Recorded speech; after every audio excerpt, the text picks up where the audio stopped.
വളരെ പ്രധാനപ്പെട്ട ഒരു വിഷയമാണ്. ഇത് നമുക്കെല്ലാം അറിയുന്നതാണ്.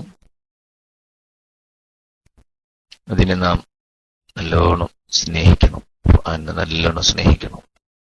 എല്ലാം മറന്നു പോകുന്നു, പഠിച്ചതൊക്കെ മറന്നു പോകുന്നതാ. അങ്ങനെ മറന്നാൽ ശരിയാവില്ല, പഠിച്ചുകൊണ്ടിരിക്കണം.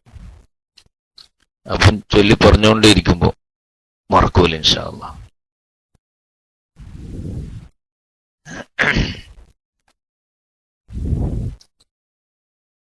നമ്മളൊരു വിഷയം പഠിക്കാൻ ആഗ്രഹിച്ചാൽ, പഠിക്കണമെന്ന് വെച്ചാൽ നമ്മളത് ഒരുപാട് പ്രാവശ്യം നമ്മളത് ആവർത്തിച്ച് പറഞ്ഞുകൊണ്ടേയിരിക്കും. അതുപോലെ തന്നെ പരിശുദ്ധ ഖുർആന്റെ വിഷയങ്ങൾ വളരെ എളുപ്പമാണ്. നമ്മൾ ഉദ്ദേശിക്കുന്നത് പോലെ വലിയ ഭാരമുള്ള, മനസ്സിലാകാത്ത, ശക്തിയുള്ള, മനസ്സിന് വിഷമിക്കുന്ന, ഓർത്തെടുക്കാൻ പറ്റാത്ത രൂപത്തിലുള്ള വിഷയങ്ങളൊന്നുമല്ല. നമ്മൾ ശ്രമിച്ചാൽ ഇൻഷാ അല്ലാഹ് വളരെ പെട്ടെന്ന് മനസ്സിലാക്കാൻ പറ്റുന്ന വിഷയമാണ് പരിശുദ്ധ ഖുർആൻ, അതിന്റെ പാരായണ ഓത്തിന്റെ നിയമങ്ങൾ. പഠിച്ചാൽ തീരൂല എന്ന വിഷയം നമുക്കെല്ലാം അറിയാം. ഖുർആന്റെ വിഷയങ്ങള്, ആശയങ്ങള് ഒരിക്കലും പഠിച്ചാൽ തീർക്കാൻ പറ്റുന്ന, ആരെ കൊണ്ടും പഠിച്ചു തീർക്കാൻ പറ്റുന്ന ഒരു വിഷയമല്ല. അതൊരു ബഹറാണ്.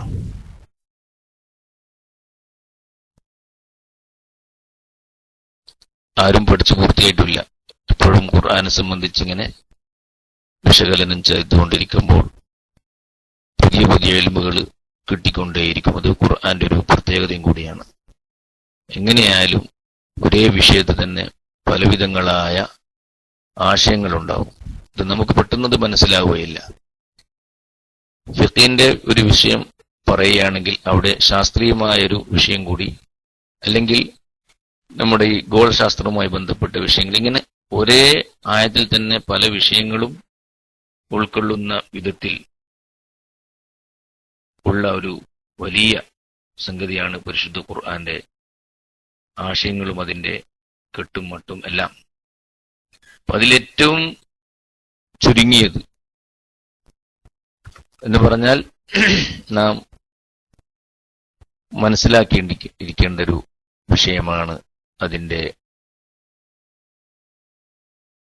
പാരായണ നിയമങ്ങൾ. അതെല്ലാവർക്കും മനസ്സിലാക്കാൻ പറ്റുന്ന വിഷയമാണ്. നമുക്കൊരു രേഖ വരച്ചു തന്നിട്ടുണ്ട്, അതിൽ കൂടി നാം ചലിക്കുക എന്നതാണ്.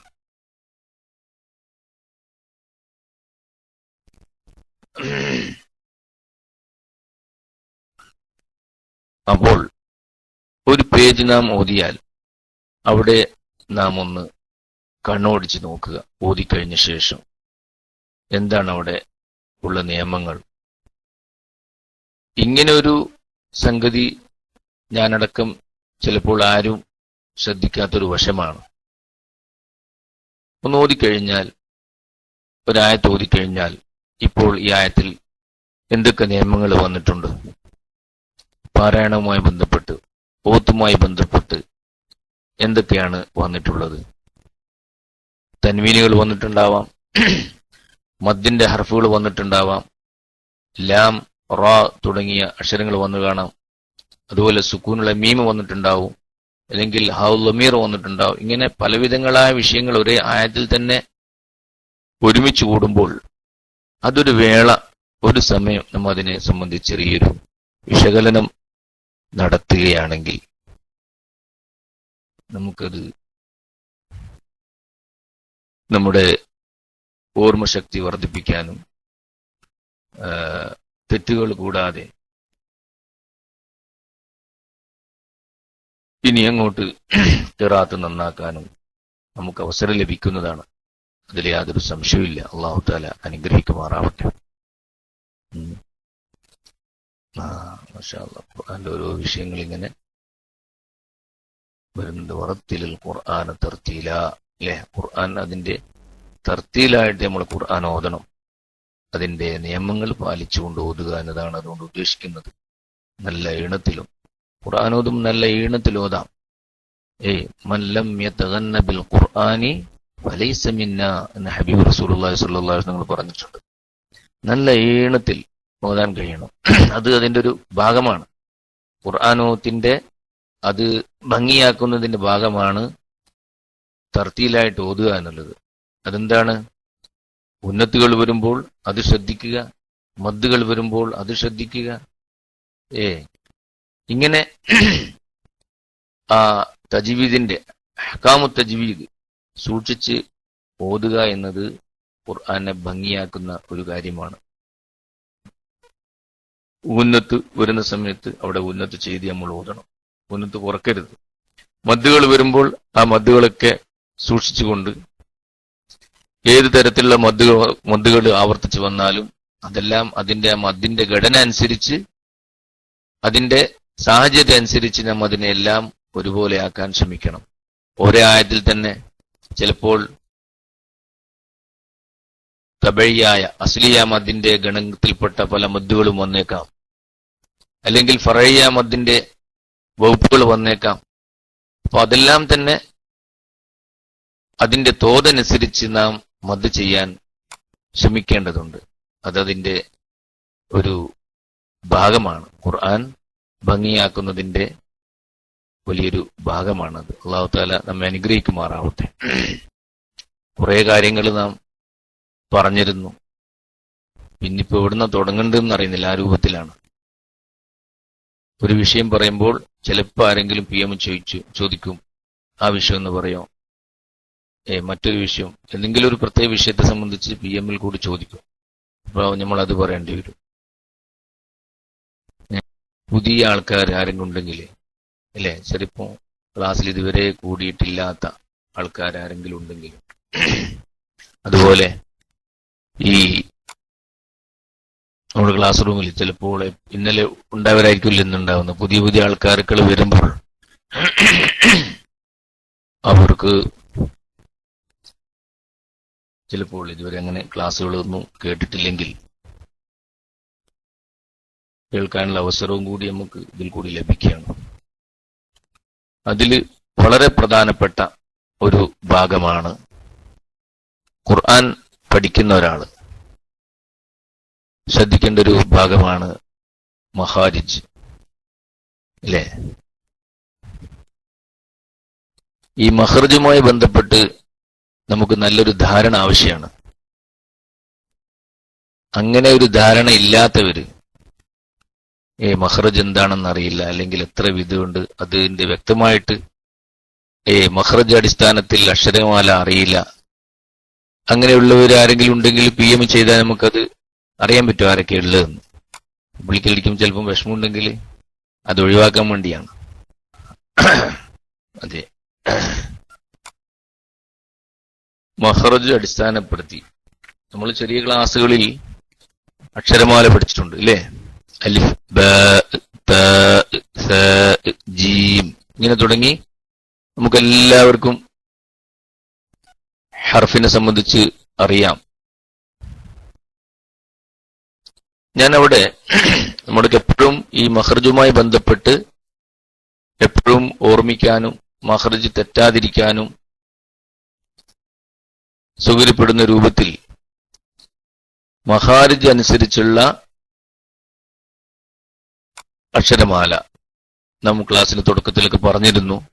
പലരും അത് വൈക്കെടുത്ത് പറയുകയും പരിശീലിക്കുകയും ചെയ്തിട്ടുണ്ടായിരുന്നു. അങ്ങനെ ആ മഖ്റജ് അടിസ്ഥാനപ്പെടുത്തി ആ അക്ഷരമാല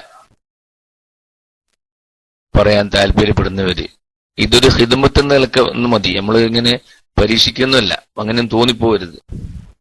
അങ്ങനെ ആരെങ്കിലും ഒന്ന് പറഞ്ഞാല് നമുക്ക് നല്ലൊരു ക്ലാസ്സിന് ഭംഗിയായിരിക്കും. ആരെങ്കിലും വരുന്നുണ്ടോ? കുറച്ചു നേരം കാത്തിരിക്കല്ലേ, ചിലപ്പോ പെട്ടെന്ന് വരാൻ പറ്റില്ല, ടാക്സിയൊക്കെ വിളിച്ചു വരേണ്ടി വരും. മഖാരിജ് അനുസരിച്ച് മഖ്റജുകൾ നമുക്കറിയാം. മഖ്റജ് പറയുമ്പോൾ തന്നെ പിന്നെ കുറച്ചും കൂടി എളുപ്പമാവും, അല്ലേ? എന്താണ് ഉസ്താദിന്റെ എഴുതിയിട്ടുണ്ടെന്നാണ് വാജിബുൻ അലീം ഹത്തുമുൻ യഅലമു മഖാരിജൽ ഹുറൂഫി വസ്സിഫാത്തി. അതെ അതെ, മാഷാ അല്ലാഹ്. അത് അങ്ങനെ പഠിച്ചു വെച്ചാൽ ഈ ഹിജായ ഹർഫുകൾ തന്നെ അതിന്റെ ഉപയോഗത്തിൽ തന്നെ എന്തുണ്ട്, ചില വ്യത്യാസങ്ങളുണ്ട്. മുമ്പ് പറഞ്ഞിരുന്ന ക്ലാസ്സിൽ അത് നാം ഖുർആൻ തജ്വീദ് പഠിക്കുമ്പോൾ അക്ഷരത്തെ പഠിക്കുന്നത് ഖുർആൻ ഓതാൻ വേണ്ടിയാണ്. ഖുർആൻ ഓതാൻ വേണ്ടിയാണ് അഹ്ലു തജ്വീദിന്റെ ആൾക്കാര് ഖുർആൻ പഠിക്കുന്ന പഠിതാക്കൾ അക്ഷരത്തെ പഠിക്കുന്നത്. അതിനൊരു വേറെ രൂപമാണ്. അതിന്റെ ഒരു മഖ്റജ് എന്നല്ല, അതിന്റെ ആ ഒരു അക്ഷരമാല ആ രൂപത്തിലാണ് ഉള്ളത്. ഗണിത ശാസ്ത്രപരമായിട്ട് അക്ഷരങ്ങൾ പഠിക്കുന്നവരുണ്ട്, മാത്തമാറ്റിക്സ്, അതുപോലെ ഗോളശാസ്ത്രം, അങ്ങനെ തുടങ്ങി ഫലക്കിന്റെ ഇൽമ് അതൊക്കെ പഠിക്കുന്നവർ അവർ അക്ഷരം പഠിക്കല് അൽഫ് ബാ താ സാ ജീം എന്ന രൂപത്തിലല്ല. അവർ അബ്ജദ് ഹൗവസ് ഹുത്തി ഖലമൻ എന്ന രൂപത്തിൽ, ആ രൂപത്തിലാണ്. കാരണം അത് അവർക്ക് അങ്ങനെ പഠിച്ചാൽ മാത്രമേ പെട്ടെന്ന് കണക്ക് കൂട്ടാൻ കഴിയുകയുള്ളൂ. ഫലക്കിന്റെ കണക്ക് കൂട്ടണം, അല്ലെങ്കിൽ ഒരു ഭൂമിശാസ്ത്രപരമായ ഒരു കിബില തിരിക്കാൻ ഒരു വീട് ഒരു പള്ളി എടുക്കുന്നു. അപ്പൊ അവിടെ അവർക്ക് എന്ത് ചെയ്യണം, ഭൂമി തിരിക്കണം, അതിന്റെ ഡിഗ്രിയും മറ്റും കണക്കാക്കണമെങ്കിൽ അവർ അവിടെ ഉപയോഗിക്കല് ഹർഫുകളാണ്. 10 ഡിഗ്രി ഉണ്ട് എന്ന് പറയണ്ടെങ്കിൽ അവർ അത് പെട്ടെന്ന് 10 അഷറാന്ന് അവർ പറയില്ല. അവരുടനെ ഒരു ഹർഫിനെ പറയുക. യാ എന്ന ഒരു അക്ഷരം പറയുമ്പോൾ അവർ ദൂരെയുള്ളവർക്ക് അത് കേൾക്കാനും അത് അവർക്ക് നോട്ട് ചെയ്യാനും അതിനനുസരിച്ച് അതിന്റെ നൂലോ ടാപ്പോ എന്താണ് അതിന്റെ സാമഗ്രികളിലേക്ക് പിടിക്കാനും കുട്ടിയടിക്കാനും ഒക്കെ സൗകര്യത്തിന് വേണ്ടിയിട്ട് ആ രൂപത്തിൽ ഗണിത ശാസ്ത്രവുമായി ബന്ധപ്പെട്ടവര് ആ ഒരു നിലയാണ് സ്വീകരിക്കാറ്. അതുപോലെ തന്നെ ചില മഹാന്മാർ എന്ത് ചെയ്തിട്ടുണ്ട്, സൗകര്യത്തിന് വേണ്ടി അക്ഷരങ്ങള് അതിന്റെ രൂപത്തിൽ പ്രത്യേകം മനസ്സിലാക്കാനും അതിന്റെ വ്യത്യസ്ത ശൈലി ഉപയോഗിച്ചിട്ടുണ്ട്. അപ്പം പിന്നെ മുഅ്ജമായ ഹർഫുകൾ അല്ലെങ്കിൽ മുഹമ്മദത്തായ ഹർഫുകൾ വേറെ ആ രൂപത്തിൽ. അപ്പൊ അതിൽ നിന്നെല്ലാം വ്യത്യസ്തമായിക്കൊണ്ട് ഒരു തജ്വീദ് പഠിക്കുന്ന ആള് അവർക്ക് എപ്പോഴും ആവശ്യമുള്ളൊരു കാര്യമാണ് മഖ്റജ്, എപ്പോഴും ആവശ്യമുള്ളതാണ്. അപ്പൊ അതനുസരിച്ച് ആ മഖ്റജ് അടിസ്ഥാനപ്പെടുത്തി അക്ഷരങ്ങളെ മനസ്സിലാക്കേണ്ടതുണ്ട്. മറ്റ് സാധാരണയിൽ നമ്മൾ പഠിക്കുന്ന ഹുറൂഫിൽ ഹിജായിയായ ഹർഫുകളെ നമ്മൾ അലിഫ് ബാ താ സാ ജീം ഹ ഖ ദാൽ ദാൽ റാ സാ സീൻ ഷീൻ ആ രൂപത്തിൽ നമ്മൾ വായിച്ചു വന്ന ഒരു ശൈലിയുണ്ട്, രീതിയുണ്ട്. അത് അങ്ങനെ തന്നെ നമ്മൾ വെക്കണം. അതൊന്നും ഒഴിവാക്കാൻ വേണ്ടിയല്ല, അത് ഒഴിവാക്കരുത്, അത് ആവശ്യമാണ്.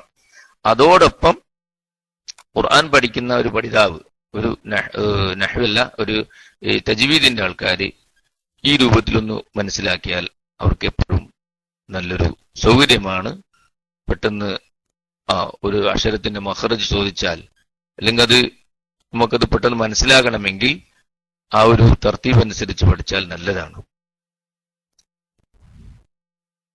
അത് മുമ്പ് പറഞ്ഞിട്ടുണ്ട്. ഇവിടെ ആരെങ്കിലും ഒന്ന് പറഞ്ഞാൽ നല്ലതായിരുന്നു. ആരെ പറയുന്നു? മഖാരിജ് അടിസ്ഥാനപ്പെടുത്തി. അതെ, ഒരു മഖ്റജാണ് ഇപ്പം പറഞ്ഞു എഴുതിയതാ, അതൊരു മഖ്റജാണ്. ജൗഫിന്റെ അക്ഷരം. അപ്പൊ അത് നമുക്ക് മനസ്സിലായി, ജൗഫിയായ ഒരു അക്ഷരം. അപ്പൊ ജൗഫ് എന്നുള്ളത് ഒരു മഖ്റജാണ്. അതിലുള്ള അക്ഷരങ്ങളെ അലിഫ് യാ വാവ് എന്ന രൂപത്തിൽ മനസ്സിലാക്കാൻ കഴിയും. അപ്പൊ പെട്ടെന്ന് മനസ്സിലാവും ജൗഫിയ അക്ഷരങ്ങളാണെന്ന്. അതുപോലെ തന്നെ ഇനി നമ്മൾക്ക് ജൗഫ് കഴിഞ്ഞാൽ പിന്നെ നമുക്ക് ഹൽക്കിയ അക്ഷരങ്ങളാണ്. അപ്പൊ ആ ഹൽക്കിയ അക്ഷരങ്ങളിൽ പിന്നെ അതിന്റെ മഖ്റജ് അനുസരിച്ച് നാം അക്ഷരത്തെ പറയണം. ഹൽക്കിയ ജൗഫ് കഴിഞ്ഞാൽ പിന്നെ ഹൽക്കിയ അക്ഷരങ്ങളെ സംബന്ധിച്ച് അതിന്റെ മഖ്റജ് അടിസ്ഥാനത്തിൽ പറയുമ്പോൾ ഏത് അക്ഷരമാണ് ആദ്യം, അതിനുശേഷം ഏതാണ് ആ രൂപത്തിൽ മഖ്റജ് തെറ്റാത്ത രൂപത്തിൽ നമുക്ക് മനസ്സിലാക്കാനും പറയാനും എപ്പോഴും ഓർമ്മിക്കാനും ഒരു സൗകര്യമാണ്. അതനുസരിച്ച് നമ്മൾ പറയണം. അപ്പൊ വന്നത് എഴുതാലോ, അത് എളുപ്പമാണ് എല്ലാവർക്കും പറയാൻ.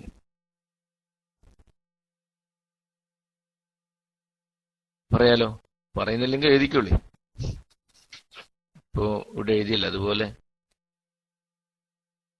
ഹൽക്കയായ അക്ഷരങ്ങൾ മഖ്റജ്, അതാണ് ഈ അക്ഷരങ്ങളുടെ മഖ്റജ്. ആ കുറച്ചും കൂടി വലുതാക്കിയത് നല്ലതാ, വായിക്കാൻ കഴിയുന്നില്ല. ചെറിയ എഴുത്തൊന്നും വായിക്കാൻ ചെറിയ പ്രയാസമുണ്ട്, നമ്മൾ കണ്ണടയിലിട്ടിട്ട് വായിക്കുന്നതാണ്. അതെ, അപ്പൊ നമ്മള് മനസ്സിലാക്കണം ജൗഫിയ അക്ഷരങ്ങൾ ആദ്യം, അതുപോലെ ഹൽക്കയായ അക്ഷരങ്ങൾ ഹംസ്, ഹ, ഐൻ, ഹ, ഐൻ, ഖ എന്നീ രൂപത്തിലുള്ള തർത്തീബ് അവിടെ അതാണ്. ഈ രൂപത്തിൽ മനസ്സിലാക്കി കഴിഞ്ഞാൽ തൊണ്ടയുടെ അങ്ങേയറ്റത്തു നിന്ന് നെഞ്ചിന്റെ ഭാഗത്തും തുടങ്ങുന്ന ഭാഗമാണ് ആദ്യം അ എന്നുള്ള ശബ്ദം ഉണ്ടാവുന്നത്. അ, ഹ, അ, ഹ, ഓ, ഖ. ഇങ്ങനെ മനസ്സിലാക്കി കഴിഞ്ഞാൽ അതിന്റെ തർത്തീബും നമുക്ക് കിട്ടി, അതുപോലെ മഖ്റജും തെറ്റാത്ത രൂപത്തിൽ കിട്ടും. പെട്ടെന്ന് നമ്മളോട് ചോദിക്കുകയാണ് ഐൻ, അതിന്റെ മഖ്റജ് എവിടെയാണ് എന്ന് ചോദിച്ചാൽ മനസ്സിലാക്കിയവർക്ക് വേഗം ഇങ്ങനെ ആ രൂപത്തിൽ മനസ്സിലാക്കിയവർക്ക് എളുപ്പത്തിൽ പറയാൻ പറ്റും. തൊണ്ടയുടെ മധ്യഭാഗമാണ് എ എന്ന രൂപത്തിൽ മനസ്സിലാക്കാൻ കഴിയും. ഞാൻ പറയുന്നത് മനസ്സിലാകുന്നുണ്ടോ? ക്ലിയർ ഉണ്ടോ പറയുന്നത്? അതെ. അപ്പം അക്ഷരങ്ങളുടെ ഹർക്കത്തിനെ സംബന്ധിച്ച് കൂടുതൽ പറയുമ്പോൾ നമുക്കത് ഒന്നുകൂടി വ്യക്തമാവും. ഇപ്പം ഹംസ് എന്നതിനെ നമ്മൾ ഹർക്കത്ത് കൊടുത്ത് വായിക്കുമ്പോൾ അ എന്ന് വായിക്കും. അ, ഹ, അ, ഹ, ഓ, ഖ. അതാണ് അതിന്റെ തർത്തീബ്. അങ്ങനെ ഒന്ന് മനസ്സിലാക്കിയാൽ നമുക്ക് വളരെ നല്ലതാണ്. അപ്പൊ മഖ്റജും മനസ്സിലാവും. പുതിയ ആൾക്കാരുണ്ടെങ്കിൽ അവരൊന്നും കൂടി ശ്രദ്ധിക്കാൻ വേണ്ടിയാണ് പറയുന്നത് കേട്ടോ. ഇതിൽ മനസ്സിലാക്കി പഠിച്ച് ഉറപ്പിച്ചവരൊക്കെ ഉണ്ട്, അവർക്കൊരു വിഷമമായി തോന്നരുത്. ആവർത്തനം നല്ലതാണ്, ഒന്നുകൂടി ഉറപ്പിക്കാൻ നല്ലതാണല്ലോ. അത് കഴിഞ്ഞാൽ പിന്നെയുള്ള ഒരു മഖ്റജാണ് ഏതാ? അടുത്ത മഖ്റജ് ജൗഫ് കഴിഞ്ഞു, അതുപോലെ ഹൽക്ക് കഴിഞ്ഞു. പിന്നെ നമുക്ക് പറയാനുള്ള മഖ്റജാണ് ഏതാ?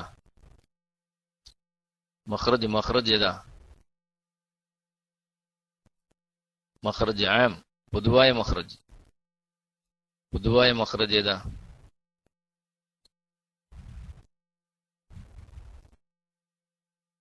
ലിസാൻ അല്ലെ? ലിസാൻ എന്ന് പറയാം, നാവ്. ഹൈഷൂമു വരുന്നുണ്ട് ഇൻഷാ അല്ലാഹ്, അതും അതിൽ പെട്ടതാണ്.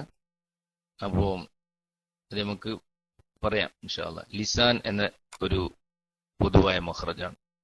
അത് അതിന്റെ തർത്തീബ് അനുസരിച്ച് പറയുന്നവരാരെങ്കിലും? ആരും റൈസാൻ ചെയ്യുന്നില്ലല്ലോ, പറഞ്ഞോളി. മഖ്റജ് അനുസരിച്ചുള്ള ആ തർത്തീബ് പറഞ്ഞ് മനസ്സിലാക്കി വെച്ചാൽ നമുക്കത് ഏറ്റവും നല്ലതാണ്. എപ്പോഴും മഖ്റജ് തെറ്റാത്ത രൂപത്തിൽ ഓതുമ്പോഴൊക്കെ വളരെ കൃത്യമായി ആ മഖ്റജിൽ നിന്ന് തന്നെ അക്ഷരങ്ങൾ വരാനും ശ്രദ്ധിക്കാനും ഒക്കെ അവസരം ലഭിക്കുന്ന ഒരു മാർഗമാണ് മഖ്റജ് അടിസ്ഥാനപ്പെടുത്തി അക്ഷരങ്ങളെ പഠിക്കുക. അത് തജ്വീദിന്റെ കിതാബിൽ പ്രത്യേകം പറയുന്നുണ്ട്. ആ അടിസ്ഥാനത്തിൽ മനസ്സിലാക്കൽ നല്ലതാണ്. അതുപോലെ തന്നെ ഈ അക്ഷരങ്ങൾ പറയുന്ന സമയത്തും നമ്മളിപ്പം ഹംസ് പിന്നെ പറയുമ്പോൾ ഹ എന്ന് പറയാതെ ഹ എന്ന് പറഞ്ഞു പഠിക്കണം. നഹ്വിൽ പഠിക്കുന്നത് പോലെയല്ല, മറ്റ് സർഫുൽ നഹ്വിൽ പഠിക്കുന്നത് പോലെയല്ല തജ്വീദിൽ അക്ഷരങ്ങൾ പഠിക്കുന്നത്. അവിടെ ഖുർആൻ ഓതാൻ വേണ്ടിയാണ് നാം അക്ഷരങ്ങൾ പഠിക്കുന്നത്. അതിന്റെ ഒന്നാമത്തെ സ്റ്റെപ്പാണ്. അപ്പം ഹംസ് എന്ന് പറഞ്ഞു പിന്നെ ഹ എന്ന് പറയാതെ ഹ, ഹംസ, ഹ, ഹ എന്ന് പറഞ്ഞു നിർത്തണം. ഹ എന്ന് പറയരുത്. ഹംസ, ഹ, ഐൻ, ഹ, ഐൻ, ഖ ആ രൂപത്തിൽ പറയണം. നമ്മൾ സാധാരണ പറയല് ഹംസ, ഹ, ഐൻ, ഹ, ഐൻ, ഖ എന്നാണ്. അത് ശരിയാണ്. അതോടൊപ്പം ഇതും കൂടി നമ്മൾ മനസ്സിലായി, ഈ രൂപത്തിൽ പഠിക്കണം. ഹംസ, ഹ, ഐൻ, ഹ, ഐൻ, ഖ. എന്തിനാണ് അങ്ങനെ പറയുന്നത്? എന്തിനാണ് അങ്ങനെ പ്രയാസപ്പെട്ട് രണ്ട് രൂപത്തിൽ പഠിക്കുന്നത്? ഖുർആൻ പഠിക്കുന്നവർ ഇങ്ങനെ പ്രത്യേകം പറയണമെന്ന് പറയാൻ കാരണം എന്താണ്? നമ്മൾ മദ് പഠിക്കുന്ന സമയത്ത് കാണാം, ഹർഫിയായ മദ് അല്ലേ? മദ്ദുൽ ഹർഫി എന്ന് പറഞ്ഞിട്ട് ഒരു മദ്ദിന് പഠിക്കാനുണ്ട്. മദ്ദുൽ ഹർഫി, മദ്ദുൽ ഹർഫി എല്ലാ ഹർഫിയും തന്നെയല്ലേ മദ് വരിക. അപ്പം അത് നമ്മുടെ തിലാവത്തുമായി ബന്ധപ്പെട്ട ഒരു വിഷയം. ഒന്ന് ശ്രദ്ധിച്ചേ, സൂറത്തുകളുടെ തുടക്കത്തിൽ നമുക്ക് ചില ഹർഫുകളെ കൊണ്ടുള്ള ഓത്ത് കാണാം അല്ലേ? ഹർഫുകളെ ഉപയോഗിച്ചുകൊണ്ട് ഖിറാഅത്ത് കാണാറില്ലേ? ഹർഫുകൾ ഉപയോഗിച്ചുകൊണ്ട് ഉണ്ട് അല്ലേ? അപ്പൊ അതില് എന്താണ് അക്ഷരങ്ങനെ വൈക്കുവഴിയായിട്ട് വരുന്നുണ്ട്. ഇപ്പൊ ലിസാന്റെ അക്ഷരം എഴുതിയായിരിക്കും അല്ലെ? ഓട്ടെ, സബൂർ കരോ. പിന്നെ ഈ ഹർഫിയായ അതേതാ നോക്കുക. അലിഫ് ലാം റാ, അലിഫ് ലാം മീം എന്നൊക്കെ വരുന്ന, അതുപോലെ ഹ മീം. മതി മതി, ഉദാഹരണത്തിന് മതി, ആവശ്യത്തിന് ഇത് മതി. അപ്പം അലിഫ് ലാം റാ, അതുപോലെ ഹ മീം എന്നൊക്കെ പറയുന്ന സമയത്ത് നോക്കൂ, അലിഫ് ഇങ്ങനെ തുടക്കത്തിൽ, സൂറകളുടെ തുടക്കത്തിൽ അക്ഷരങ്ങൾ കൊണ്ട് മാത്രം ഓതുന്ന, അക്ഷരങ്ങൾക്ക് എന്തുണ്ടാവില്ല, ആ അക്ഷരങ്ങളുടെ പേര് പറയാത്ത രൂപത്തിൽ ഖിറാഅത്ത് മാത്രമായിട്ട് വരുന്ന അവസ്ഥയുണ്ട്. അതിൽ 3 രൂപത്തിലാണുള്ളത്. 3 രൂപത്തിൽ. ഒന്ന് തീരെ മദ്ദില്ലാത്തത്, മറ്റൊന്ന് നിർബന്ധമായി 2 ഹർക്കത്ത് മാത്രം അത് ചെയ്യേണ്ടത്, മറ്റൊന്ന് ചില കാരണങ്ങളെ ആസ്പദമാക്കി, കാരണങ്ങൾ ഉള്ളതുകൊണ്ട് 2 ഹർക്കത്തിനേക്കാൾ കൂടുതൽ നീട്ടൽ നിർബന്ധമുള്ളത്. അപ്പം തീരെ മദ്ദില്ലാത്തത്, 2 ഹർക്കത്ത് നിർബന്ധമുള്ളത്, അതിനേക്കാൾ കൂടുതൽ നിർബന്ധമുള്ളത്, ഇങ്ങനെ 3 ഘടനയാണ് അവിടെയുള്ളത്.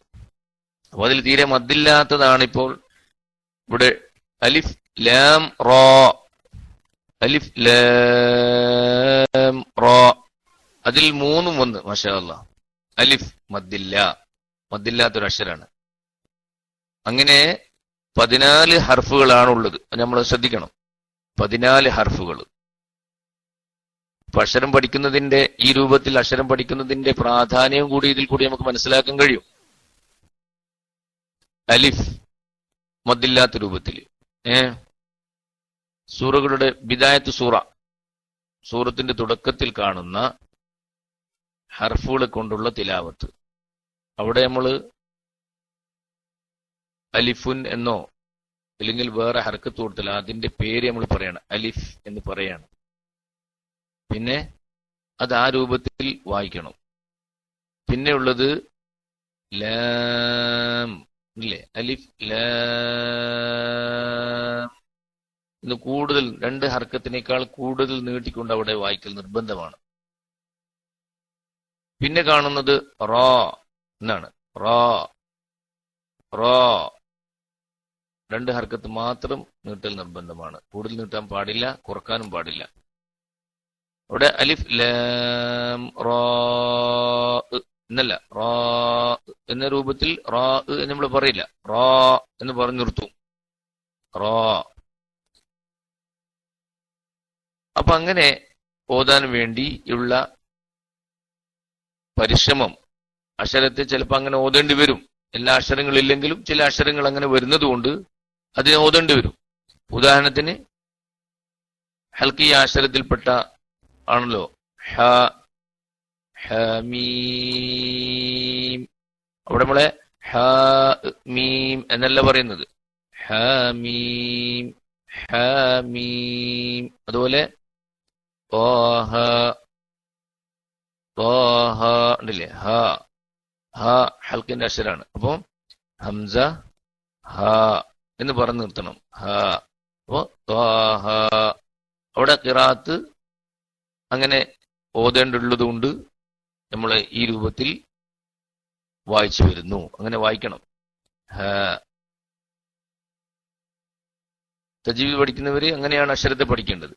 ഹംസ ഹ ഐൻ എന്നല്ലേ, ഐൻ ആ രൂപത്തിൽ തന്നെ വായിച്ചു പഠിക്കണം. അതുപോലെ ഹ ഹ ഐൻ ഹ. ഐന് ഐന് എന്ന് പറയാതെ ഐൻ എന്ന് പറയണം. അതുപോലെ ഹ ഐൻ ഹോ. അപ്പം അക്ഷരം തുടങ്ങി പഠിക്കുമ്പോൾ തന്നെ നാം അതിന്റെ ആ ശൈലിയിൽ, ഖിറാഅത്തിന്റെ ശൈലിയിൽ തന്നെ നാം അക്ഷരത്തെ വായിച്ചു വരുന്നു.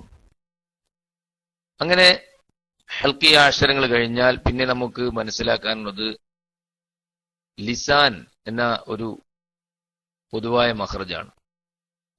ലിസാൻ എന്ന് പറഞ്ഞാൽ നമ്മുടെ നാവ്. അസ്സലാമു അലൈക്കും ബറക്കല്ലാഹു ഫീക ഉസ്താദ്. അതായത് ഇപ്പൊ ഞാൻ ചോദിച്ചത്, പിന്നെ ഒന്ന് ഹ ഹ എന്നല്ല പറയുന്നത്, നമ്മൾ ഹൽക്കിന് ഹർഫ് പറയുമ്പോൾ ഹ എന്നാ പറയുന്നത്. പിന്നെ ഹംസ് ഹ ഐന് ഹ ഐന് ഹ. അപ്പോ അവിടെ നമ്മൾ തീർത്ത് പറയുന്നുണ്ടോ ഐന് ഹ അല്ലെ, പിന്നെ ഗൈന് ഹ. അപ്പോ പിന്നെ ഹൽക്കിന് ഹർഫായിട്ട് എണ്ണുന്നത് ഐൻ ഐന് ഹ ഐന് ഹ. ഹ എന്നാണോ അല്ലെ ഹ എന്നാണോ അവിടെ പറയുന്നത്? അതറിയണ. ഹ എന്നാണെങ്കിൽ ഹ എന്നാണെങ്കിൽ സംശയമൊന്നുമില്ല. അതാ ഹൽക്കിന്റെ ഹർഫിൽ ഒന്ന് ഹ എന്ന് പറഞ്ഞതായി തോന്നി, അങ്ങനെ കേട്ടായി തോന്നി. ഹ എന്നും ഒന്ന് ഐന് എന്നും. എന്തുകൊണ്ട് അവിടെ ആ എന്ന് പറയുന്നില്ല, ആന്നോ ഐനോ പറയുന്നില്ല? ഐൻ എന്ന് തീർത്ത് പറഞ്ഞ് ഇസ്മായിട്ട് പറഞ്ഞ്, ഒന്ന് ഹ എന്നും പറഞ്ഞു. അങ്ങനെ ഹ എന്നാണെന്നുണ്ടെങ്കിൽ ഒന്നങ്ങനെ ഹ എന്ന് പറയാതെ ഹ എന്നും, ഒന്ന് ആ എന്ന് പറയാതെ ഐന് എന്നും, രണ്ട് വ്യത്യസ്തപ്പെടുത്തി പറയാൻ കാരണം എന്താണെന്നാ ചോദിച്ചത്. അങ്ങനെ തന്നെ ഖിറാഅത്ത് വന്നത് കൊണ്ടാണ്, അല്ലെങ്കിൽ രണ്ട് സ്ഥലത്തും ഹ എന്നും ഒന്ന് ഐന് എന്നും പൂർണ്ണമായിട്ട് ആണോ എന്നുള്ളതാണ്. ഉസ്താദ് പറഞ്ഞത് മനസ്സിലായിട്ടുണ്ടാകുമെന്ന് കരുതുന്നു. ഞാൻ പോയിക്കോട്ടെ. മാഷാ അല്ലാഹ്, ജസാക്കുമുല്ലാഹ് ഖൈർ. ചോദ്യം ചോദിക്കാനും വേണം പഠിപ്പ്. ചോദ്യം ചോദിക്കാനും വേണം പഠിപ്പ്. അൽഹംദുലില്ലാഹ്, ജസാക്കല്ലാഹ് ഖൈർ. അത് ആ ചോദ്യം കൊണ്ട് നമുക്ക് ഒരുപാട് കാര്യങ്ങൾ മനസ്സിലാക്കാനായി.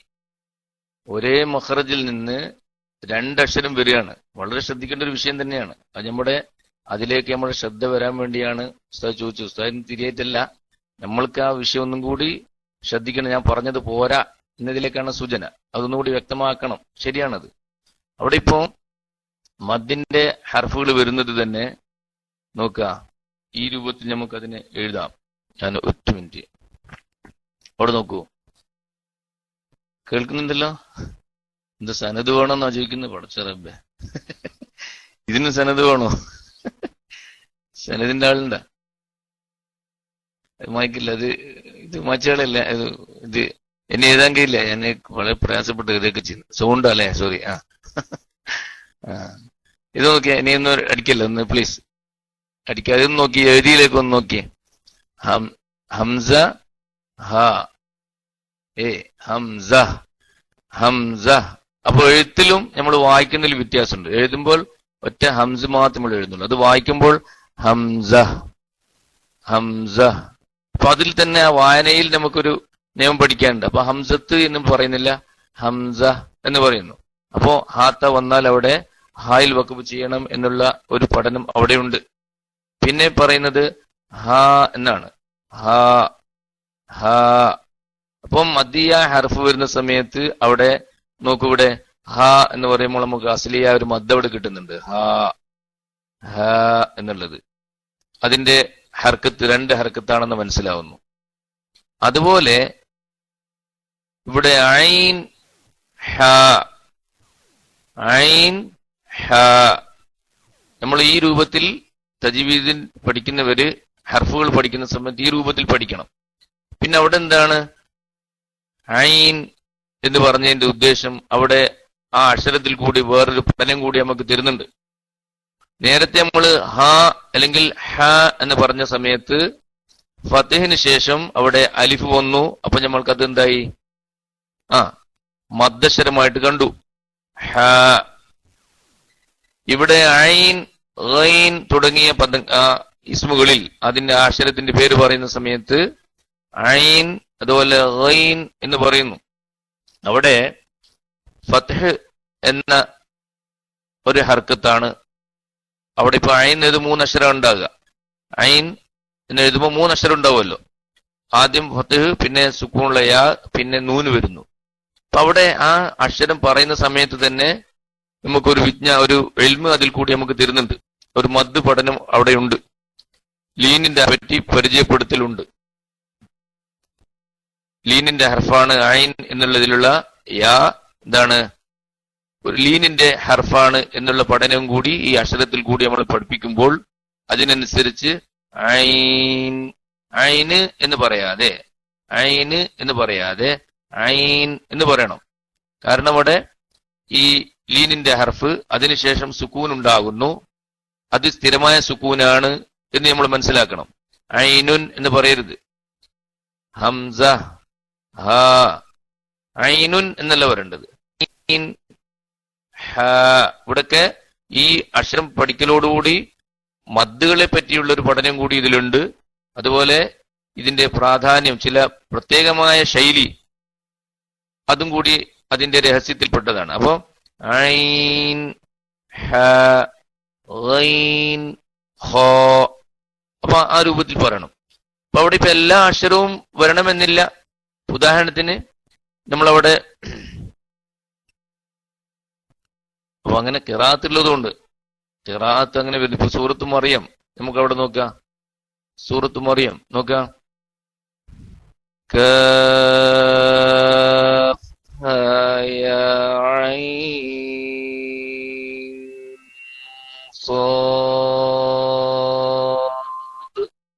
ഇല്ലേ? അതുപോലെ ഹമീം, ഐൻ, സീൻ, ഖാഫ്. ഇവിടെ സൂറത്ത് മറിയമിൻ തുടക്കത്തിൽ കാണില്ലേ? കാഫ്, ഹ, യാ, ഐൻ, സ്വാദ്. അവിടെ നമ്മള് കാഫ് ഉണ്ട്. അവിടെ ഒരു മദ്ദാണ് വരുന്നത്. ഐനുൻ എന്ന് ചില സന്ദർഭത്തിൽ പറയേണ്ടി പറയാം. ഫീഹ ഐനുൻ ജാരിയ. അവിടെ ഹർഫല്ല പറയുന്നത്. ഫീഹ ഐനുൻ ജാരിയ. അപ്പൊ ഐൻ അവിടെ ഉദ്ദേശം വേറെയാണ്. ഇവിടെ അങ്ങനെയുള്ളൊരു ഐനല്ല. ഇവിടെ ഹർഫാണ്. ആ ഹർഫിനെ ഓതുന്നു. ഹർഫിനെ ഓതുമ്പോൾ അതെപ്പോഴും അതിന്റെ അവസാനം സുക്കൂന രൂപത്തിലാണ് നമ്മൾ പറയേണ്ടത്. ഖിറാഅത്തിൽ അങ്ങനെയാണ് വരിക. ഉദാഹരണത്തിന് വേറൊരു അരിഫ് നമ്മൾ പറയുന്നു. ഏതാ? സീൻ എന്ന അരിഫ് നമ്മൾ സീന് എന്ന ഒരു വ്യക്തത ഉണ്ടാകാൻ പാടില്ല. സീൻ എന്നാണ് സീൻ. അതുപോലെ സ്വാദ് എന്ന് പറയുമ്പോൾ സ്വാദ് എന്ന് തന്നെ പറയണം. സ്വാദ് എന്ന് പറഞ്ഞാൽ പോരാ. സ്വാദ് എന്നല്ല, സ്വാദ്. അവിടെ എന്താണ്? കൽക്കലത്തിനെ വെളിവാക്കണം എന്നുള്ളത് വരുന്നുണ്ട്. അപ്പൊ അതിലെ ലാം എന്ന് പറയരുത്. ലാം എന്നാണ് പറയേണ്ടത്. അപ്പൊ ആ രൂപത്തിൽ അക്ഷരങ്ങളുടെ ഘടന അങ്ങനെയാണ് വെച്ചിട്ടുള്ളത്. ആ രൂപത്തിൽ നമ്മൾ മനസ്സിലാക്കേണ്ടതുണ്ട്. അപ്പം ഹംസ, ഐൻ, ഹംസ, ഹ, ഐൻ, ഹ, ഗൈൻ, ഖ. അപ്പൊ ആ തർത്തീബ് അനുസരിച്ച് നമുക്ക് അതിന്റെ മഖ്റജ് കിട്ടുമ്പോൾ, പഠിക്കുമ്പോൾ എന്ത് ചെയ്യും? നമുക്ക് തെറ്റൂല. ഉടനെ ഏതാണ് ഹംസിന്റെ മഖ്റജ് എവിടെയാണ് പെട്ടെന്ന് മനസ്സിലാവും. തൊണ്ടയുടെ അങ്ങേയറ്റം, അതിന് തൊട്ട് മേലെയായിട്ട് ഹ എന്ന് പറയുന്നു. പിന്നെ എന്താണ് പറയാനും എളുപ്പമല്ലേ? അത് ഈ രൂപത്തിൽ പറയുമ്പോൾ മഖ്റജ് ബേ മനസ്സിലാക്കാൻ കഴിയും, തെറ്റൂല. അ ഹ അ ഹ വ ഖ അ ഹ അ ഹ വ ഖ. ഒന്നുകൂടി സാവധാനിച്ച് പറയുമ്പോ അ ഹ അ ഹ വ ഖ. ഈ രൂപത്തിൽ ഒന്ന് സ്പീഡിൽ പറയുമ്പോൾ ഒന്നുകൂടി എന്ത് ചെയ്യും, നമുക്ക് പെട്ടെന്ന് മനസ്സിലാകാനും തെറ്റാതെ. നമ്മൾക്ക് ഇപ്പോൾ ഖുർആൻ ഓതുമ്പോൾ പല അക്ഷരങ്ങൾ അങ്ങോട്ടും ഇങ്ങോട്ടും മാറി വരുന്നതുകൊണ്ട് ചിലപ്പോൾ ചുണ്ടിൽ നിന്ന് ഒരു അക്ഷരം പറഞ്ഞു പിന്നെ പറയേണ്ടത് ഹൽക്കിൽ നിന്ന് മധ്യത്തിൽ നിന്നായിരിക്കും. മഹ് ആണല്ലേ, അല്ലെങ്കിൽ മ ലിൽ മ ഒക്കെ മാറ്റം വരികയാണ്. മഗ്ലൂബി എന്ന് പറയുമ്പോൾ അത് ശരിക്കത് ആ മഹ്റജിൽ പോയി നമുക്കത് പറയണമെങ്കിൽ ആദ്യം ശീലിക്കണം, പറഞ്ഞിട്ട് ശരിക്ക് ശീലിക്കണം. എങ്കിൽ മാത്രമേ നമുക്കത് ഖിറാഅത്തിന്റെ സമയത്ത് ശരിയായി വരുള്ളൂ. ഓതുന്ന സമയത്ത് ശരിയാക്കാന്ന് വെച്ച് നടക്കൂല. അപ്പൊ അത് നമ്മൾ നേരത്തെ ശരിയാക്കേണ്ടതുണ്ട്. അപ്പൊ അതിന് പിന്നെ അതിന്റെ എല്ലാ വിഷയങ്ങളും ഞാൻ മുമ്പ് ക്ലാസ് പറഞ്ഞ പോലെ ഒരു ഹർഫ് കിട്ടിയാൽ അതിന്റെ സകലമായ വിഷയങ്ങൾ നാം പറഞ്ഞു പഠിക്കണം. ഉദാഹരണത്തിന് ഒരു ഹ ആണെങ്കിൽ അതിന്റെ പിന്നെ സുക്കൂന് വരുമ്പോ ഇല്ലേ, അതുപോലെ ഹ ഹി ഹു ഹൻ ഹിൻ ഹുൻ ആ രൂപത്തിൽ. ഒരു ഐനാണെങ്കിൽ ആർ ഐ ഉ ആർ അൻ ഐൻ ഉൻ. ഹ ആണെങ്കിൽ ഹ ഹി ഹു ഹൻ ഹിൻ ഹുൻ അഹ്. ഒരു ഗൈനാണെങ്കിൽ ഗ ഗി ഗു ഗൻ ഗിൻ ഗുൻ ഗ ഗി ഗു ഗ ഗി ഗു അഗ് മഗ്. ഇല്ല, കറക്റ്റ് കിട്ടും. ഇനി ഒരു ഹ ആണെങ്കിൽ അവിടെ അങ്ങനെ തന്നെ ഹ അക്ഷരം ഹ ആണ്, പുള്ളിയുള്ള മുഅ്ജമായ ഹ എന്ന അക്ഷരമാണ്. അപ്പൊ അവിടെ നമ്മൾ അവിടെ ശ്രദ്ധിച്ച് പറയേണ്ടതുണ്ട്. അപ്പോൾ ചിലപ്പോൾ അങ്ങനെ ശ്രദ്ധിച്ചില്ലെങ്കിൽ ഹ വരേണ്ടത് ചിലപ്പോൾ ഗൈനായി പോവും, അല്ലെങ്കിൽ ഹ ആയി പോവും. അപ്പോൾ ശ്രദ്ധിച്ച് നമ്മൾ ഈ പുള്ളിയുള്ള അക്ഷരമാണ് തൊണ്ടയുടെ ഏറ്റവും മേലെയായി എന്ന് നമ്മൾക്കൊരു ധാരണ ഉണ്ടായി കഴിഞ്ഞാൽ പിന്നെ ഒരിക്കലും തെറ്റില്ല. അങ്ങനെ ശ്രദ്ധിക്കാത്തത് കൊണ്ടാണ് ചില ആൾക്കാർക്ക് ഇതൊന്നും കൂടുതൽ അങ്ങനെ മനസ്സിലാക്കാത്തവർക്ക് അക്ഷരങ്ങൾ അങ്ങോട്ടും ഇങ്ങോട്ടും സ്ഥലം മാറിപ്പോകുന്നത് ഇതുകൊണ്ടാണ്. മഖ്റജ് ചിലപ്പോൾ പൊതുവായ മഖ്റജിലും ശരിയായിരിക്കാം, പക്ഷെ അതെന്ത് ചെയ്യും? അല്ലാ മാഷാ അല്ലാ, ഉണ്ടോ? അല്ലാ, ഞാൻ ഭാഗ്യവാനാട്ടോ. നമ്മളിങ്ങനെ എന്തൊക്കെ പറയുമ്പോ എന്തെങ്കിലും തെറ്റുണ്ടെങ്കിൽ പറഞ്ഞു തരാൻ ഉസ്താദ്മാരുണ്ട്. അൽഹംദുലില്ലാ. ആട്ടെ, അൽഹംദുലില്ലാ. മഷ്കൂർ. ഉസ്താദിന് മൈക്കുണ്ടല്ലേ? അതെ, ഞാൻ മൈക്ക് തരാം. ഹലോ, അസ്സലാമു അലൈക്കും വറഹ്മത്തുള്ളാഹി വബറകാതുഹു. അത് ഉസ്താദിന്റെ അടുത്ത് പഠിക്കാനാ, അതെ കേൾക്കുന്നുണ്ടല്ലോ. പിന്നെ അതായത് നമ്മളെ ചെറുപ്പുസ്താദ് ചോദിച്ചതിനോട് തറത്തുബായിട്ടൊരു ചെറിയൊരു ചോദ്യം. ഇപ്പൊ നമ്മൾ പിന്നെ കുട്ടികൾക്ക് പഠിപ്പിക്കുമ്പോ അലിഫ് ബ ത ഇങ്ങനെയല്ല പഠിപ്പിക്കാറ്. അപ്പോ ഇപ്പൊ ഒരു ബോർഡിൽ നമ്മൾ എഴുതി കൊടുക്കുമ്പോ അലിഫ് ഫത്തഹ് ഇടാതെ ബാന്ന് എഴുതിയാലും ബാന്ന് തന്നെ വായിക്കുന്നത്, ഫത്തഹ് ഇട്ട് ബാ എഴുതിയാലും ബാന്ന് തന്നെ പറയുന്നത്. ഇത് പിന്നെ ഒരു ഡിഫറൻസ് വരുന്നുണ്ടല്ലോ ഇപ്പൊ അക്ഷരത്തിൽ എഴുതുമ്പോ. അതിന്റെ ഒരു വ്യത്യാസം ഇപ്പൊ എങ്ങനെ സ്ഥലമൊന്ന് വിശദീകരിച്ചാൽ തിരക്കിടില്ല. മൈക്ക് റീസ് ചെയ്യുന്നു. അസ്സലാമു അലൈക്കും വറഹ്മത്തുള്ളാഹി വബറകാതുഹു.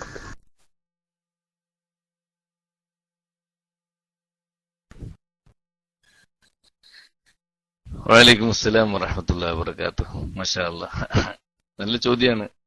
നമ്മളിപ്പം ഇങ്ങനെ എഴുതിയാലേ രണ്ട് രൂപത്തിലുണ്ട് ഇവിടെ ഇല്ലേ. നമ്മളിപ്പം ഇതിനെ വായിക്കുന്നത് ഇങ്ങനെ, ശേഷം അലിഫില്ലാത്ത രൂപത്തിൽ നമ്മൾ തനിച്ച് എഴുതുകയാണെങ്കിൽ അതിനെ ബ എന്നെ വായിക്കും. ബ ബ ബ അതാണ് അതിന്റെ ശരിക്കുള്ള അതിന്റെ പേരങ്ങനെ തന്നെയാണ്, ബ. പക്ഷേ തിലാവത്തിൽ വരുന്ന സമയത്ത് ഇവിടെ അതിന്റെ ശൈലി ഒരു പ്രത്യേക മാറ്റമാണ്. ഇപ്പം ഇൻദ ബാരിഇകും ബാരിഇകും എന്ന് പറയുമ്പോഴൊക്കെ അക്ഷരങ്ങളെയാണ് നമ്മൾ എന്താക്കുന്നത്, ഓതി വരുന്നത്. അക്ഷരം പഠിക്കുന്ന സമയത്ത് ഇതുകൊണ്ടാണ് നമ്മളിങ്ങനെ ഈ നഹ്വിന്റെയും അതുപോലെ തജ്വീദിന്റെയും തമ്മിലുള്ള ആ ഒരു ഫർക്ക് ഇതില് നമ്മൾ കാണുന്നുണ്ട്. ശേഷം അലിഫില്ലാതെ നമ്മൾ എഴുതുകയാണെങ്കിൽ ബ എന്ന് തന്നെയാണ് അതിന്റെ പേര് തന്നെ നമ്മൾ പറയുന്നത്. പിന്നെ തിലാവത്തിന്റെ വിഷയത്തിലേക്ക് വരുന്ന തജ്വീദിന്റെ ഘടനയിലേക്ക് വരുമ്പോൾ അതിനെ ബ എന്ന രൂപത്തിൽ ഉസ്താദ് അവരെ പ്രത്യേകം പറഞ്ഞത് ഹംസിൽ പേര് പറയുന്ന സമയത്ത് ഹംസിൽ അവസാനിക്കുന്ന അക്ഷരങ്ങളുണ്ടല്ലോ. ഉദാഹരണത്തിന് ഇപ്പോൾ പറഞ്ഞ ബ, അതിനെ നമ്മൾ ബ എന്ന് പറയും. അതുപോലെ ത, അതുപോലെ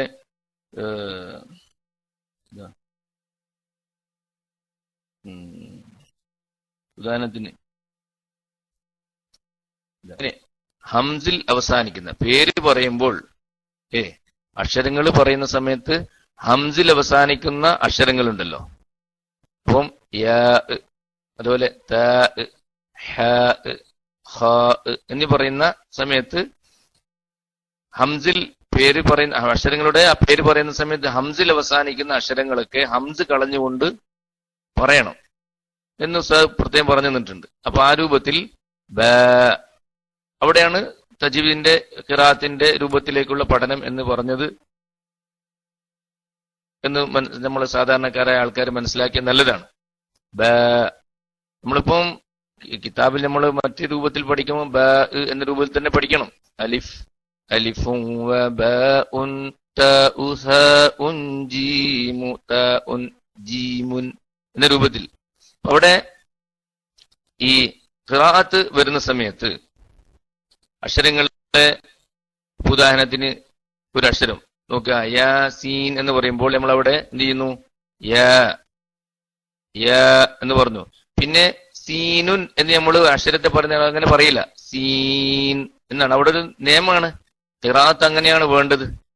മദ്ദക്ഷരത്തിന് ശേഷം അവിടെ സ്ഥിരമായ സുക്കൂനാണ്. സീൻ എന്ന അക്ഷരത്തിന് എപ്പോഴും അതിന്റെ പേരിൽ തന്നെ സീൻ എന്നുള്ളത്. ചില സന്ദർഭങ്ങളിൽ പിന്നെ എന്താവും, അതിന് ഹർക്കത്ത് സ്വീകരിക്കുന്ന അവസ്ഥ വരാറുണ്ട്. ഉദാഹരണത്തിന് കത്തബത്തു സീനൻ, സീനൻ, സീനിനെ ഞാൻ എഴുതി, സീൻ എന്ന അക്ഷരത്തെ ഞാൻ എഴുതി, സീനൻ എന്ന് നമുക്ക് പറയാല, കത്തബത്തു സീനൻ. അപ്പൊ അവിടെ നേരെ മറിച്ച് അവിടെ ഖിറാഅത്തിന് സമയത്ത് നമ്മൾ സീനൻ എന്ന് പറയില്ല, സീന, സീന എന്ന് പറയുന്ന ഒരു അവസ്ഥ വരിക. ഇതാണ് അക്ഷരങ്ങളുടെ ഈ തുടങ്ങി പഠിക്കുമ്പോൾ ഉണ്ടാവുന്ന ആ ഒരു വലിയ വ്യത്യാസം എന്ന് നമ്മൾ മനസ്സിലാക്കിയാൽ നല്ലതാണ്. അപ്പം ബ, ബ, ബ, ത, ത, സ, സ, ജീം അങ്ങനെ തന്നെ ജീം. അതുപോലെ ഹ, ഹ, ഹ, ഖ, ഖ. അപ്പൊ നമ്മൾ ഖുർആൻ തിലാവത്ത് പഠിപ്പിക്കുമ്പോൾ തിലാവത്ത് പഠിക്കുന്ന സമയത്ത് നമ്മൾ ഈ രൂപത്തിൽ അക്ഷരങ്ങളെ മനസ്സിലാക്കേണ്ടതുണ്ട് എന്നാണ് ഉസ്താദുമാരിൽ നിന്ന് നമുക്ക് പഠിക്കാൻ കഴിഞ്ഞിട്ടുള്ളത്.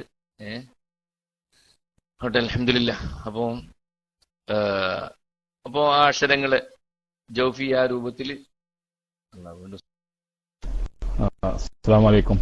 പിന്നെ അതായത് ഇപ്പൊ ഈ സൂറത്തുൽ ബഖറന്റെ തഫ്സീറില് ബൈലാവിയില് പിന്നെ പറയുന്നുണ്ട്, ദമഖ്ശരിമാമെന്ന് നഖ്ലി ചെയ്ത് പറയാണ്. അപ്പൊ ഉസ്താദിനെ അറിയാത്തോണ്ടല്ല ഞാനത് ഞാൻ മനസ്സിലാക്കി വെച്ചത് ഭാഗം ശരിയാണോ എന്നും കൂടെ ഉറപ്പുവരുത്താൻ വേണ്ടിയാണ്. പിന്നെ ഈ അലിഫ് ലാം മീം എന്നുള്ളത്, അതുപോലെ തന്നെ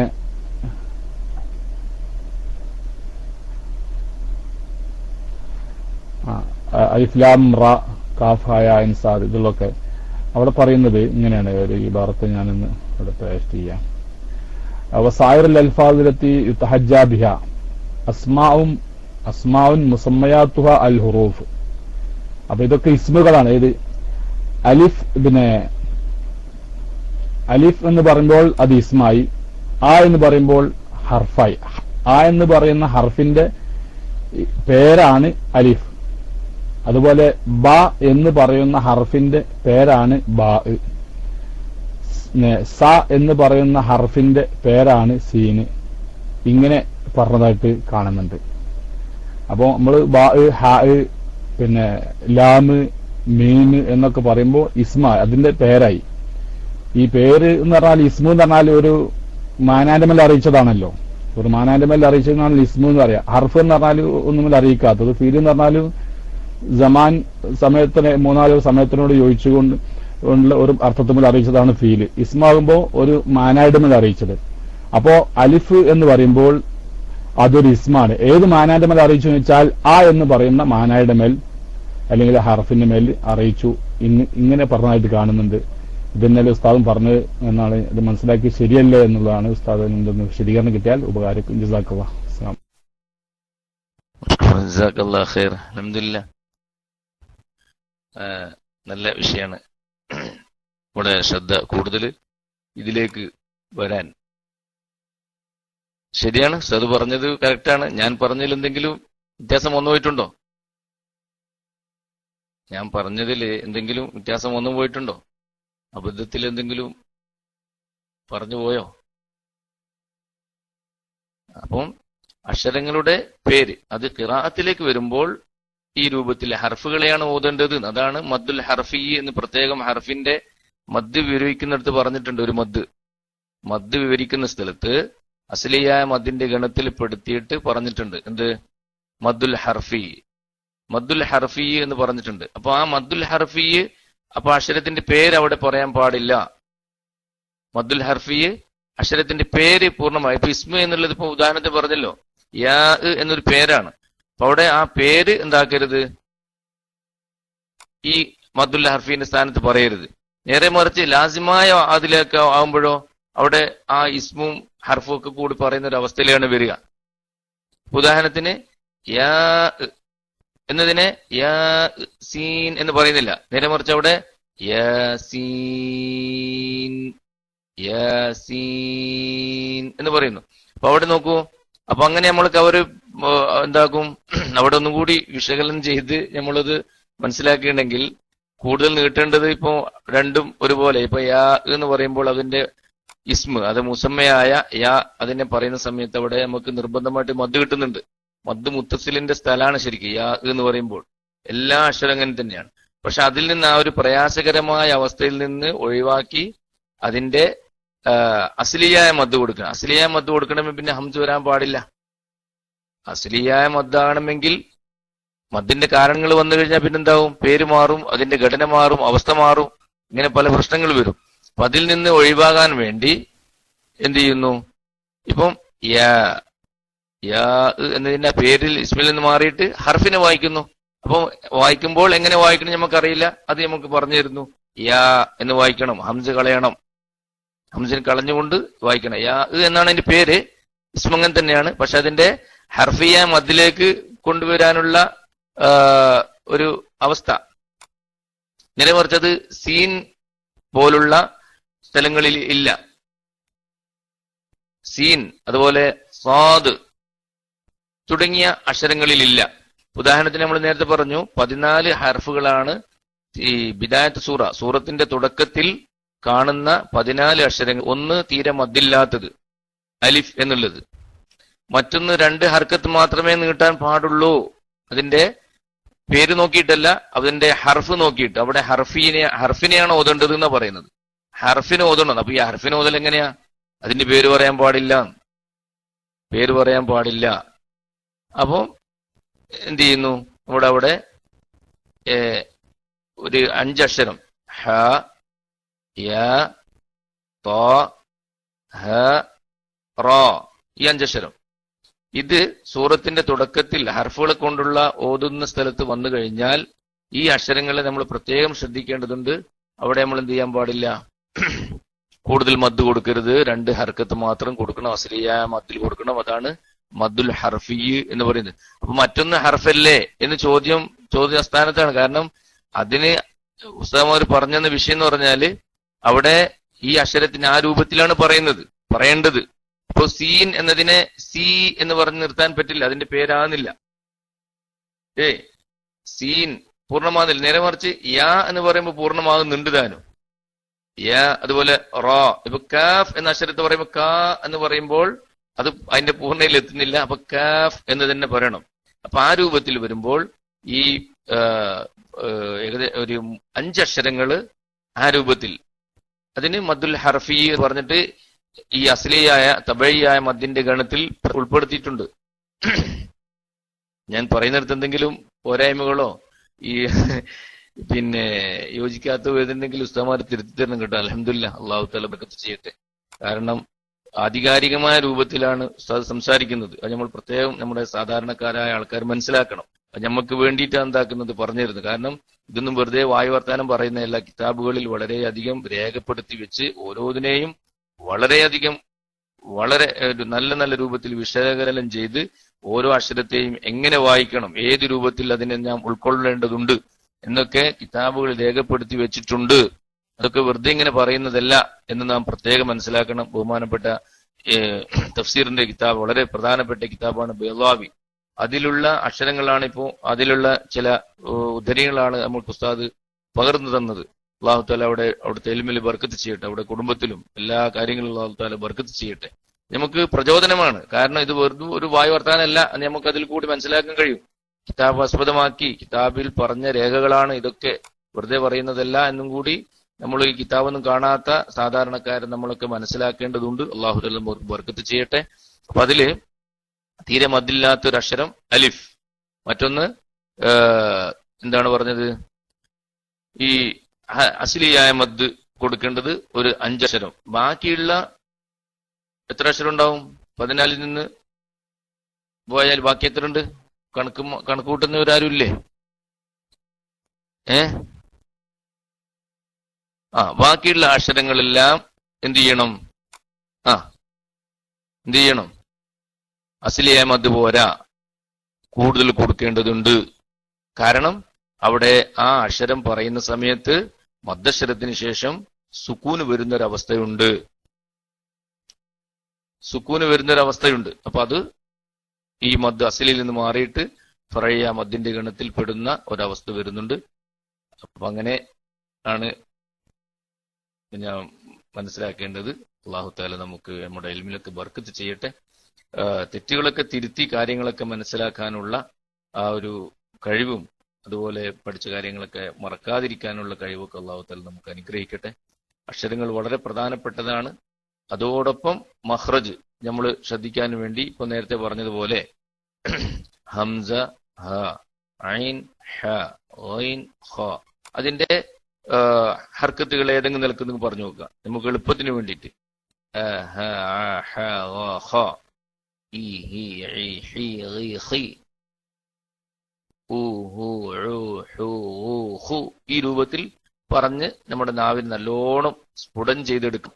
തിലാവത്തിന്റെ ഖുർആൻ ഓതുന്നതിന്റെ വളരെ പ്രധാനപ്പെട്ട ഒരു ഭാഗമാണ് നമ്മുടെ നാവിന് നല്ല ആയാസത്തിൽ എല്ലാം പറയത്തക്ക രൂപത്തിൽ നമ്മുടെ നാവിനെ നല്ല പരിശീലനം കൊടുക്കുക.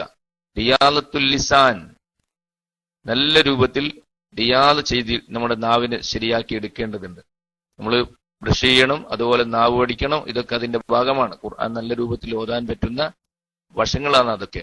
അപ്പം നമ്മൾ നാവിന് നല്ല റിയാദ് ചെയ്തുകൊണ്ട് എങ്ങനെ വന്നാലും ഏത് രൂപത്തിൽ നമ്മൾ അങ്ങനെ അക്ഷരങ്ങൾ ഹർക്കത്തുകളോ തൻവീനൊക്കെ മാറി വരുന്ന സമയത്ത് എവിടെയും പതരാതെ അല്ലെങ്കിൽ തെറ്റാത്ത രൂപത്തിൽ നമുക്കത് ഉച്ചരിക്കാനുള്ള കഴിവ് നേടിയെടുക്കണമെങ്കിൽ നല്ലോണം നമ്മുടെ നാവിനെ ശരിയാക്കി പരിശീലിപ്പിച്ചെടുക്കേണ്ടതുണ്ട്. അല്ലാഹു തആല അനുഗ്രഹിക്കട്ടെ.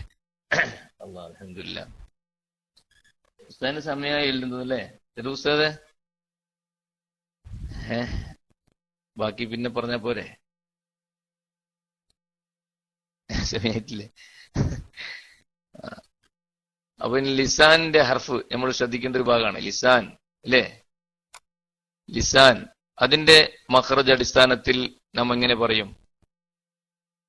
അതിന്റെ മഖ്റജ് അടിസ്ഥാനത്തിൽ നമ്മൾ അക്ഷരങ്ങൾ എങ്ങനെ പറയും?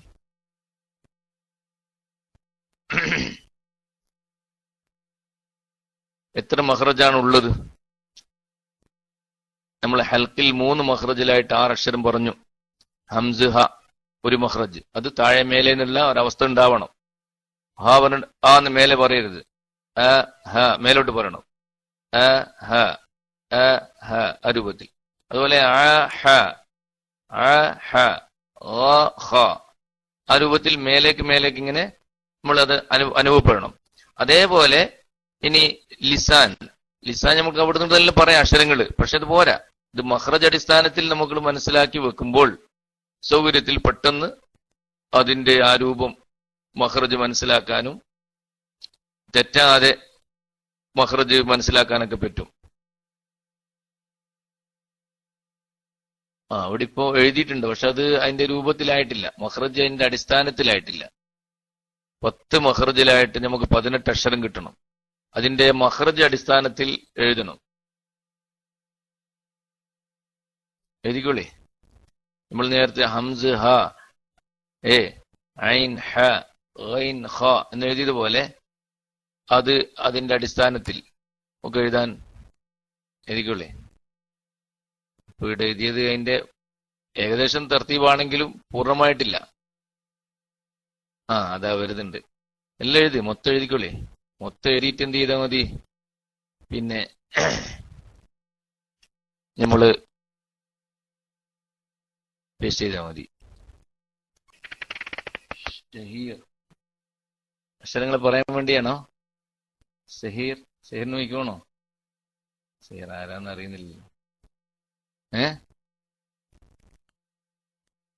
യു വാണ്ട് മേക്ക് അത് പേസ്റ്റ് ചെയ്താലോ? ഞാൻ പേസ്റ്റ് ചെയ്യാം ഇൻഷാ അല്ലാഹ്. അപ്പൊ ഇത് സഹീറിന്റെ മേക്ക് ബന്ധിച്ച് കൈ റൈസാൻ ചെയ്തിട്ടാണെന്നുണ്ട്. അപ്പോ നമ്മൾക്ക് ഏകദേശം ധാരണയുണ്ട്. കണ്ടില്ലേ? ഖാഫ് കാഫിനെ ലാം നൂൻ റാം. അതല്ല, ഇതിന്റെ ഒരു തർത്തീബ് അനുസരിച്ച് നമ്മൾ മനസ്സിലാക്കി വെക്കൽ ആവശ്യമാണ്. അത് ആ രൂപത്തിലായി കഴിഞ്ഞാൽ പെട്ടെന്ന് നമുക്ക് മനസ്സിലാവും അത് ആ മഖ്റജ് എവിടെയാണ്, ഏത് കഴിഞ്ഞാൽ എവിടെയാണ്, ഏതിനു ശേഷം ഏതാണ് എന്ന രൂപത്തിൽ, അല്ലെങ്കിൽ ഒരേ മഖ്റജിൽ വരുന്ന അക്ഷരങ്ങൾ ഏതൊക്കെയാണ്, ആ രൂപത്തിൽ നമുക്ക് മനസ്സിലാക്കാൻ കഴിയുന്ന രൂപത്തിൽ നമ്മൾ മനസ്സിലാക്കി വെച്ച നല്ലതാണ്. ഇപ്പൊ ഉദാഹരണത്തിന് ഇതാ നോക്കൂ. മനസ്സിലാകുന്നുണ്ടോ?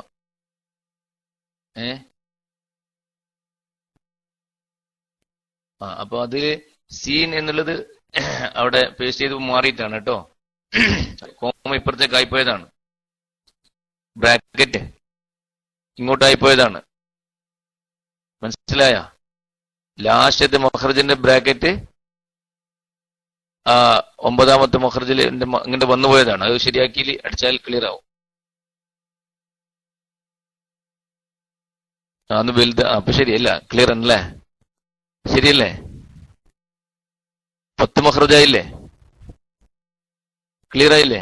അപ്പൊ ഞാനിത് ചെറുതാക്കിയപ്പോഴേ, സ്ക്രീൻ ചെറുതാക്കിയപ്പം അങ്ങനെ കണ്ടത്. അപ്പൊ സ്ക്രീൻ വലുതായപ്പോ ക്ലിയർ ആണ് അല്ലേ? 10 മഖ്റജില്ലേ? ഖാഫ് ഒരു മഖ്റജാണ്. ഖാഫ് അത് അടിസ്ഥാനത്തിൽ നമ്മൾ പഠിക്കണം. ഖാഫ് ഖാഫ് ഖാഫ് ഖാഫ് നമ്മൾ അവിടെ ശരിക്കും ശ്രദ്ധിക്കേണ്ട ഒരു വിഷയമാണ്. ഖാഫ് അറബിയിൽ മാത്രമുള്ള ഒരു അക്ഷരാണ്. അതുപോലെ നമ്മൾ മലയാളത്തിൽ കാഫ് പറയാറുണ്ട്. പക്ഷെ ഈ നമ്മൾ സാധാരണ ലിക്കാക്ക കത്തി, കണ്ടു, കത്ത്, കവർ എന്നൊക്കെ പറയുമ്പോൾ ഉണ്ടാവുന്ന കാഫല്ല. നമ്മൾ ക എന്ന് പറയാ, ക അല്ലേ? കുറച്ച് വായുടെ മുമ്പിലേക്കായിട്ട് പോരാ, പുറകുന്ന് പറയണം. അപ്പോഴാണ് അതിന്റെ സിഫാത്തുകൾ നമ്മൾക്ക് കൃത്യമായിട്ട് വരിക. ഹുറൂഫുകള് മഖ്റജും ശരിയാക്കണം, അതിന്റെ സിഫാത്തും ശരിയാക്കണം. ഓഹോ, ഫിത്നക്കാര് വരുന്നുണ്ട്. വേറെ പണിയൊന്നും ഇല്ലടോ എനിക്കൊന്നും.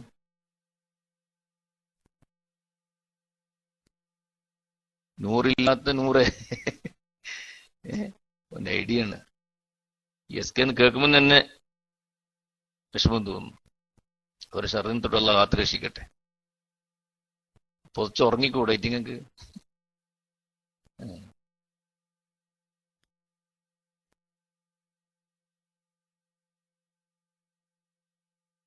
ഓക്കെ. വലിയ ഫിത്നയാണ്. ഈ വഹാബികളെക്കാൾ കടുത്ത ഒരു വർഗമായി പോയി എസ് കെ എന്നുള്ള പാർട്ടി. അല്ലാഹു തആല അവരെ ഷർറിന് തൊട്ട് കാത്തു രക്ഷിക്കട്ടെ. വളരെയധികം നമ്മൾ ശ്രദ്ധിക്കേണ്ടതുണ്ട്. സുന്നത്ത് ജമാഅത്തിന് പേരും പറഞ്ഞ ആൾക്കാരെ പറ്റിക്കുന്ന ഓക്കെ ആവട്ടെ. അപ്പൊ അവര് ഇനിയിപ്പോ അതിങ്ങനെ പറഞ്ഞിട്ട് സമയം കളയണ്ട. അവരുടെ ഷർറിന് തൊട്ട് അല്ലാഹു നമ്മളെ കാത്തു രക്ഷിക്കട്ടെ. ആമീൻ യാ റബ്ബൽ ആലമീൻ യാ അർഹമർ റഹീമീൻ. അല്ലേ, ഇതിൽ വലിയ ഫിത്നയല്ലേ? നമ്മൾ നല്ലൊരു വിഷയം പറയുമ്പോൾ അവിടെ കടുങ്ങരുണ്ടാക്കുക. അഊദു ബില്ലാഹി മിനശ് ശൈത്വാനിർ റജീം എന്ന് നല്ലോണം ചൊല്ലണം ആയിട്ടിങ്ങളെ ഷർറ് ഒഴിവാകാൻ വേണ്ടിയിട്ട്. അപ്പൊ അവിടെ ശ്രദ്ധിച്ചു നോക്കിയേ, ഖാഫ് ഒരു മഖ്റജാണ്, പിന്നെ ഖാഫ് മറ്റൊരു മഖ്റജാണ്. അത് ഒന്നും കൂടി പേസ്റ്റ് ചെയ്താ ചെയ്യാം. ഇവിടെ ഉണ്ടോ നോക്കട്ടെ, സ്ക്രീനിങ്ങനെ പോകുമ്പോ.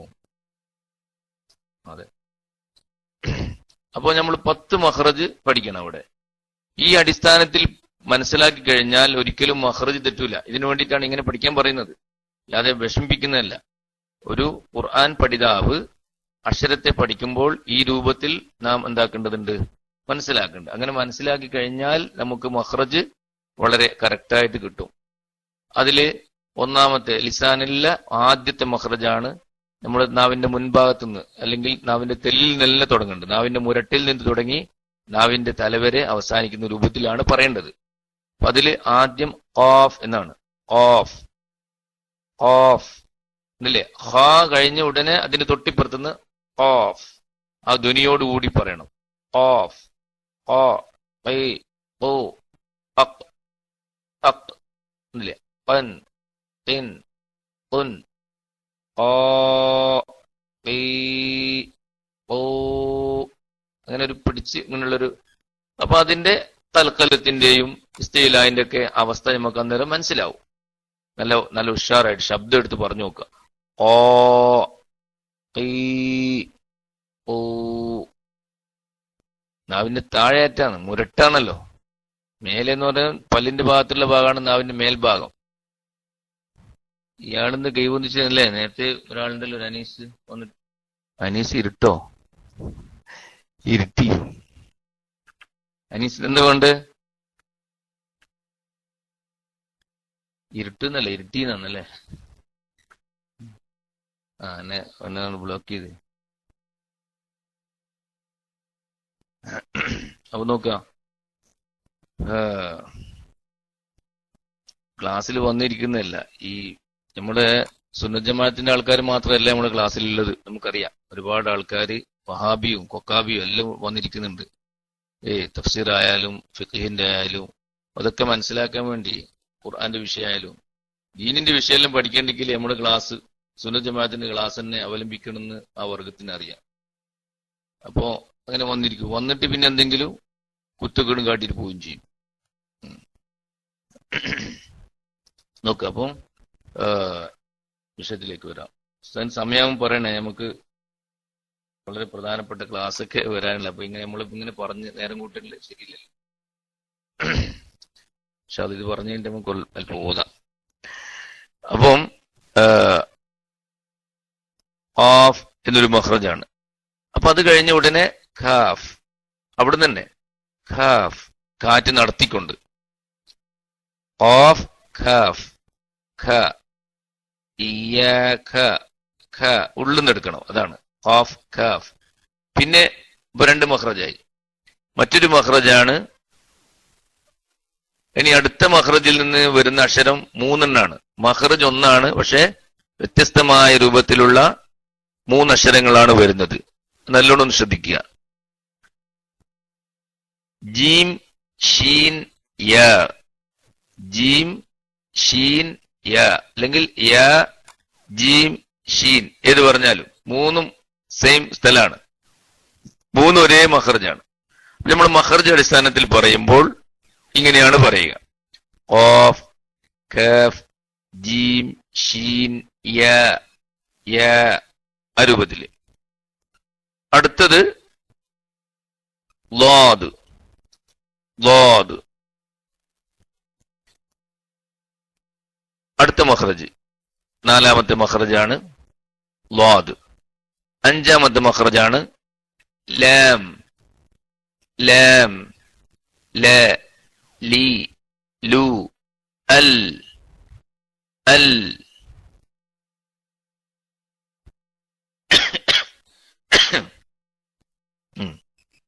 നമ്മൾ സാധാരണയിൽ ഇല്ല, എന്തെങ്കിലും ചോദിച്ചു സമാധാനത്തിന് അത് നോ അത്തുറാണെങ്കിൽ നമ്മൾ ഇല്ല എന്ന് പറയുമ്പോൾ ലാമിനെ ഉപയോഗിക്കുന്ന സ്ഥലം നമ്മൾ ശ്രദ്ധിക്കേണ്ടതുണ്ട്. നാവിന്റെ തല നമ്മൾ സാധാരണയിൽ മുൻപല്ലിന്റെ മേലെ മുമ്പല്ലിന്റെ ഊനിന്റെ അടുത്ത് വെച്ചുകൊണ്ടാണ് ഇല്ല എന്ന് പറയാറ്. ശരിയല്ലേ? ഞാൻ പറയുന്നത് ശരിയല്ലേ? ശരിയല്ലേ എന്നൊക്കെ പറയുമ്പോൾ അതെ അങ്ങനെയാണ്. പക്ഷെ അത് തിലാവത്തിൽ നമ്മൾ ശ്രദ്ധിക്കണം. ഖുർആൻ ഓതുമ്പോൾ ലാം അവിടുന്ന് പറഞ്ഞാൽ പോരാ. അതുകൊണ്ടാണ് പ്രത്യേകം ഖുർആൻ ഓതുമ്പോൾ നാം ശ്രദ്ധിക്കണം എന്ന് പറയുന്നത്. ലാം എന്ന മഖ്റജ് ജീം ഷീൻ യാ കഴിഞ്ഞു കഴിഞ്ഞാൽ പിന്നെ ഊൻ തുടങ്ങുന്ന ഭാഗം, അണ്ണാക്ക് കഴിഞ്ഞ് ഊൻ തുടങ്ങുന്ന ഭാഗം, ഊനവന് പ്രത്യേക ശൈലിയാണല്ലോ. അണ്ണാക്കിന്റെ ഭാഗത്ത് പ്രത്യേകം എന്തില്ല, ഒരു എന്താ പറയാ, നല്ല മിനുസായിരിക്കും. അണ്ണാക്കിന്റെ ഭാഗം നല്ല മിനുസായിരിക്കും, ഒന്നും ഉണ്ടാവില്ല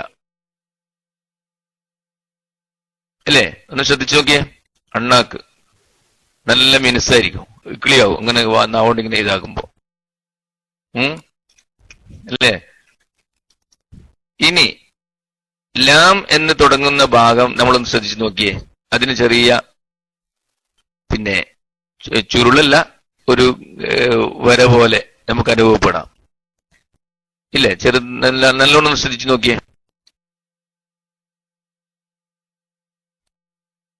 അപ്പൊ ആ ഭാഗത്തു നിന്നാണ് ലാം പറയേണ്ടത്. ലാം അതൊന്ന് പൂർണ്ണമായി മനസ്സിലാകാൻ ഒന്ന് ശ്രദ്ധിച്ചേ. ഞാൻ പറയുമ്പോൾ അൽ എന്ന് പറഞ്ഞു നിർത്തി നോക്കിയേ. അൽ അൽ എന്ന് പറഞ്ഞു നിർത്തിയിട്ട് നാവിന്റെ ഭാഗങ്ങൾ, അതിന്റെ പാർശ്വഭാഗങ്ങൾ ഒന്ന് ശ്രദ്ധിച്ചു നോക്കിയേ. എവിടെയൊക്കെയാണ്, എത്രത്തോളം ഉണ്ട്. അൽ എന്ന് പറഞ്ഞിട്ട് നാവ് അവിടെ നിന്ന് എടുക്കരുത്, അവിടെ തന്നെ വെച്ച് നിന്നിട്ട് നോക്കിയേ. അൽ അൽ എന്ന് പറഞ്ഞിട്ട് നാവ് അവിടെ നിന്ന് എടുക്കാത്ത രൂപത്തിൽ നാവിനെ ഒന്ന് ശ്രദ്ധിക്കുക. എത്ര ഭാഗത്ത് നാവ് സ്പർശിക്കുന്നുണ്ട്, അത്രയും ഭാഗം എന്താണ്, ഒരു ഒരുള്ള ഭാഗം അല്ലെ? അതെ, അവിടെ ആണ് ലാമിന്റെ മഖ്റജ്. അൽ, അവിടുന്നാണ് ലാമിനെ പറയേണ്ടത്. അപ്പോഴാണ് നമുക്ക് ആവശ്യമായ ലാമ്. മറ്റുള്ള അക്ഷരം പോലെയല്ല, പ്രത്യേകം ഇസ്തിഫാലിന്റെ അക്ഷരമാണെങ്കിലും അതിന് തഫ്ഹീമിന്റെ സ്വഭാവം ഉള്ളതുകൊണ്ട് ഇസ്തില ഇല്ലാത്ത അക്ഷരമാണ്, പക്ഷെ തഫ്ഹീമുണ്ട്. ഇത്ബാക്കില്ല, തഫ്ഹീമുണ്ട്. ഇങ്ങനെ പ്രത്യേകത ഉള്ളതുകൊണ്ട് തന്നെ ലാമിന്റെ പ്രത്യേകമായൊരു അവസ്ഥ ഉള്ളതുകൊണ്ട് ആ സ്ഥലത്ത് നിന്ന് തന്നെ നമ്മൾ എന്ത് ചെയ്യണം, പറയണം. അപ്പോഴാണ് അതിന്റെ പൂർണ്ണമായ തഫ്ഹീം നമുക്ക് ലഭിക്കുകയുള്ളൂ. അല്ലോ അല്ലോ അല്ലോ അല്ലോ. അപ്പൊ നമ്മൾ അറിയാത്ത രൂപത്തിൽ നല്ല തഫ്ഹീം, അതിങ്ങനെ വളരെ കൃത്യമായി, വളരെ കൃത്യമായി കൊണ്ട് നാം മഖ്റജ് ശ്രദ്ധിക്കേണ്ടതുണ്ട് എന്ന് മനസ്സിലാക്കാൻ വേണ്ടി. അപ്പോ ലാം ലാം എന്നാണ് പറയേണ്ടത്. ലാം അതൊരു മഖ്റജ്. പിന്നെ അടുത്ത മഖ്റജാണ് നൂൻ. ലാമിന്റെ തൊട്ടിപ്പ് മുൻപല്ലിന്റെ ഭാഗത്തേക്കാണ് ഇനി വരേണ്ടത്. ആറാമത്തെ മഖ്റജ് അല്ലേ? അപ്പൊ നോക്കൂ. അപ്പം മഖ്റജ് അടിസ്ഥാനപ്പെടുത്തി നമ്മൾ പറയുമ്പോൾ ഖാഫ്, കാഫ്, ജീം, ഷീൻ, യാ, ളാദ്, ലാം, നൂൻ. നൂൻ അല്ലെ? നൂൻ എന്നാണ് പറയുന്നത്. ന, ല, ന. ഇനി അതൊന്നും അങ്ങനെ പറഞ്ഞു നോക്കുക. അൽ, അൻ, അൽ, അൻ, അൽ, അൻ. ഇനി ലാമിന്റെ സ്ഥലത്ത് നമ്മൾ നൂന് പറഞ്ഞു നോക്കിയേ. അൺ എന്ന ശബ്ദം വരിക. അൺ. ശ്രദ്ധിച്ച് നോക്കിയ വ്യത്യാസം. ലാം എന്ന സ്ഥലത്ത് നിന്ന്, ലാമിന്റെ മഖ്റജിൽ നിന്ന് നൂന് പറയാൻ നമ്മൾ ശ്രദ്ധിച്ചാൽ അതിന് സുക്കൂൻ കൊടുക്കുമ്പോൾ അൺ എന്നുള്ള ശബ്ദം വരും. അൺ ഇല്ല, ഒരു മണിച്ചിൽ കൂടുതൽ വരും. ഇതൊരു പ്രത്യേക ഒരു യുടെ ചില്ലക്ഷരം പറഞ്ഞിട്ടില്ലേ? അൺ, ആൺ, പെൺ എന്നൊക്കെ പറയുമ്പോഴുള്ള ഒരു ശബ്ദം വരിക. നേരെ മറിച്ച് പെൻ, അൻ, അൻ, ഇൻ എന്ന് വരുമ്പോൾ വേണ്ട സ്ഥലം പ്രത്യേകത മാറ്റമുണ്ട്. ഹലോ, അല്ലാഹു അഹദ് യാ റബ്ബ് യാ റബ്ബ്. കേൾക്കുന്നുണ്ടോ? പറയുന്ന മനസ്സിലാകുന്നുണ്ടായിരിക്കും. അല്ലാഹു വലിച്ച് ഒന്നും സ്ക്രീൻ ചിലപ്പോ അവിടെ ഇങ്ങനെ സ്ട്രൈക്കായി നിൽക്കുകയാണ്. ഞാൻ പറയുന്നതിൽ കേട്ടിട്ടുണ്ടാവുമായിരിക്കും. കേട്ടില്ലേ? അൽഹംദുലില്ലാ.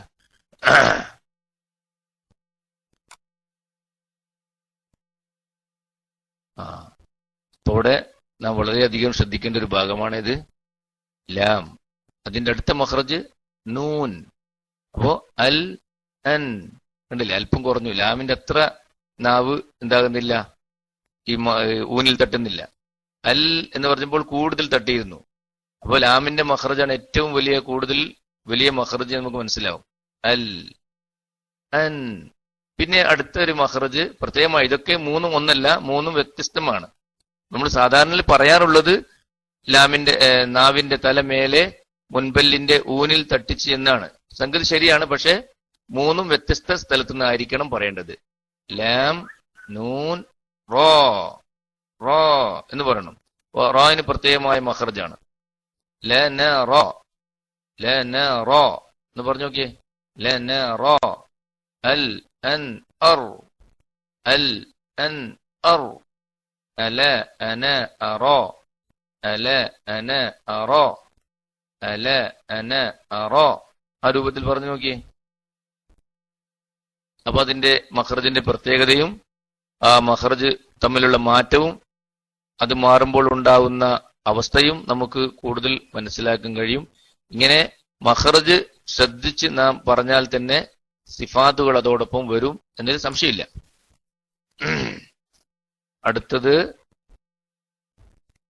8ാമത്തെ മഖ്റജ് അല്ലേ? മാഷാ അല്ലാഹ്. ഇതാണ് ഒരു മഖ്റജിൽ നിന്ന് നേരത്തെ ഒരു കൂട്ടം ഹർഫുകൾ വന്നതുപോലെ ഇനി അടുത്ത മഖ്റജിൽ നിന്നും ഒരു മഖ്റജിലായിട്ട് വ്യത്യസ്തമായ രൂപത്തിലുള്ള 3 അക്ഷരങ്ങളാണ് വരാനിരിക്കുന്നത്. അതിലൊന്ന് ഖ, ദാൽ, ത. ഖ, ദ, ത. ഖ, ദ, ത.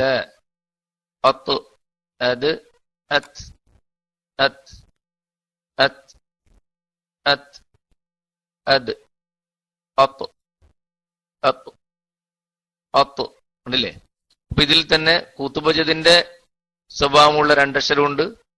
എന്നാൽ ഇസ്തിലാഹിന്റെ സ്വഭാവമുള്ളത് ഒരക്ഷരം മാത്രമേ ഉള്ളൂ. സാധുവായ തായിന് രണ്ടുമില്ല. പക്ഷെ ഈ വലിയ 2 സ്വഭാവമുള്ള അക്ഷരത്തിലാണ് ആര് വന്നിട്ടുള്ളത്? താവ് വന്നിട്ടുള്ളത്. ഇപ്പൊ താവും ദാലും എന്താണ് ഇസ്തിഫാലാണെങ്കിൽ കൂടി തായിനെ അപേക്ഷിച്ച് ദാലിന് കൽക്കലത്തിന്റെ സ്വഭാവമുള്ളത് കൊണ്ട് അതൊരു പ്രത്യേകതയാണ്. അപ്പൊ അതൊക്കെ വേർതിരിച്ച് നാം ഉച്ചരിക്കുന്ന സമയത്ത് അതിനെ വേർതിരിച്ച് ഉച്ചരിച്ച് പഠിക്കുക തന്നെ വേണം. റബ്ബ് തആല അനുഗ്രഹിക്കുമാറാവട്ടെ. അക്ഷരങ്ങളുടെ തന്നെ വിഷയം തന്നെ വലിയ വിഷയമാണ്. അക്ഷരം നമ്മൾ വെറുതെ ഇങ്ങനെ തത്വപാടും പോലെ പാടിപ്പോയത് കൊണ്ട് കാര്യമില്ല എന്ന് നാം പ്രത്യേകം ഇതിനെ ഓരോന്നും നല്ല രീതിയിൽ ചർച്ച ചെയ്യുമ്പോൾ മനസ്സിലാവും. ആവശ്യമുള്ള കാര്യങ്ങളൊക്കെ ഉസ്താദുമാരായിട്ട് നമുക്ക് ചോദിച്ച് മനസ്സിലാക്കാനും സാധിക്കും. അല്ലാഹു തആല അനുഗ്രഹിക്കട്ടെ. എല്ലാ ഉസ്താദുമാർക്കും പണിയെടുക്കണം. എല്ലാവരോടും ചോദിച്ചെങ്കിൽ പഠിക്കലുണ്ട്. ആരും എന്നെയും വിടരുത്. എല്ലാവരും ചോദിച്ച് പഠിക്കലുണ്ട്. കാരണം അക്ഷരങ്ങൾ സ്വന്തം ഉച്ചരിക്കാൻ നമുക്ക് കഴിയില്ല. അങ്ങനെ ഉച്ചരിച്ച് പഠിക്കാനും പാടില്ല. ഒരു ഉസ്താദിൽ നിന്ന് നമ്മൾ നേരിട്ട് കേട്ട് പഠിക്കണം. അപ്പോൾ അടുത്തടുത്തുള്ള ഉസ്താദുമാരെയൊക്കെ സമീപിച്ച് ഇതൊക്കെ ഒന്ന് ശരിയാക്കി എടുക്കണം. അപ്പം ഇതുവരെ പറഞ്ഞതില് ഒന്നിലധികം ഒരേ മഖ്റജിൽ നിന്ന് ഒന്നിലധികം അക്ഷരം വന്ന 2 മഖ്റജ് പറഞ്ഞു അല്ലേ? ഒന്ന് ജീം ഷീൻ യാ, അതിൽ 3 അക്ഷരം. അതുപോലെ ഖ, ദാൽ, ത, അതിൽ 3 അക്ഷരം. ഇനി അതുപോലെ തന്നെ ഒരേ മഖ്റജിൽ നിന്ന് വ്യത്യസ്തമായ രൂപത്തിലുള്ള 3 അക്ഷരം പറയാൻ പോകുന്നത്. സായ്, സാദ്, സീൻ, അല്ലെങ്കിൽ സാദ്, സായ്, സീൻ. സാദ്, സായ്, സീൻ. സീൻ, സാദ്, സായ്. 3 അക്ഷരം കണ്ടില്ലേ? സീൻ, സീൻ, സായ്. രണ്ടും ഇസ്തിഫാലിന്റെ അക്ഷരാണ്. പക്ഷേ സാദ് ഉണ്ടല്ലേ? സാദ് ഇസ്തിലാഹിന്റെ അക്ഷരാണ്. അതുപോലെ ഇത്ബാഖിന്റെ സ്വഭാവമുള്ള അക്ഷരാണ്. എന്നാൽ കുത്തുബജദല്ല.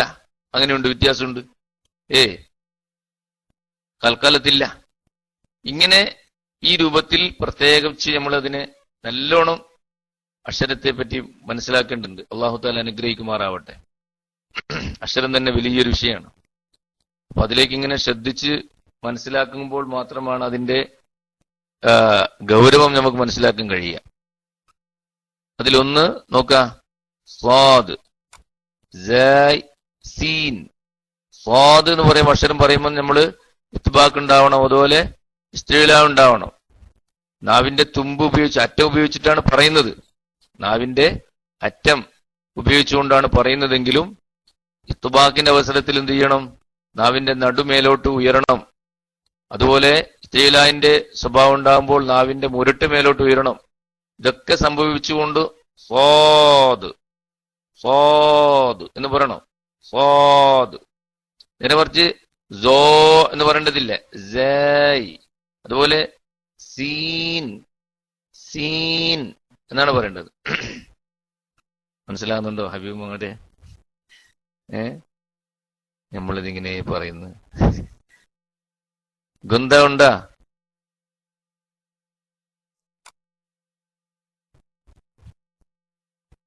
ഇൻഷാ അല്ലാഹ് പറഞ്ഞു കഴിഞ്ഞിട്ട് മൈക്കെടുത്തിട്ട് ഇങ്ങനെ പറയണം ഇതിന്റെ മഖ്റജ്.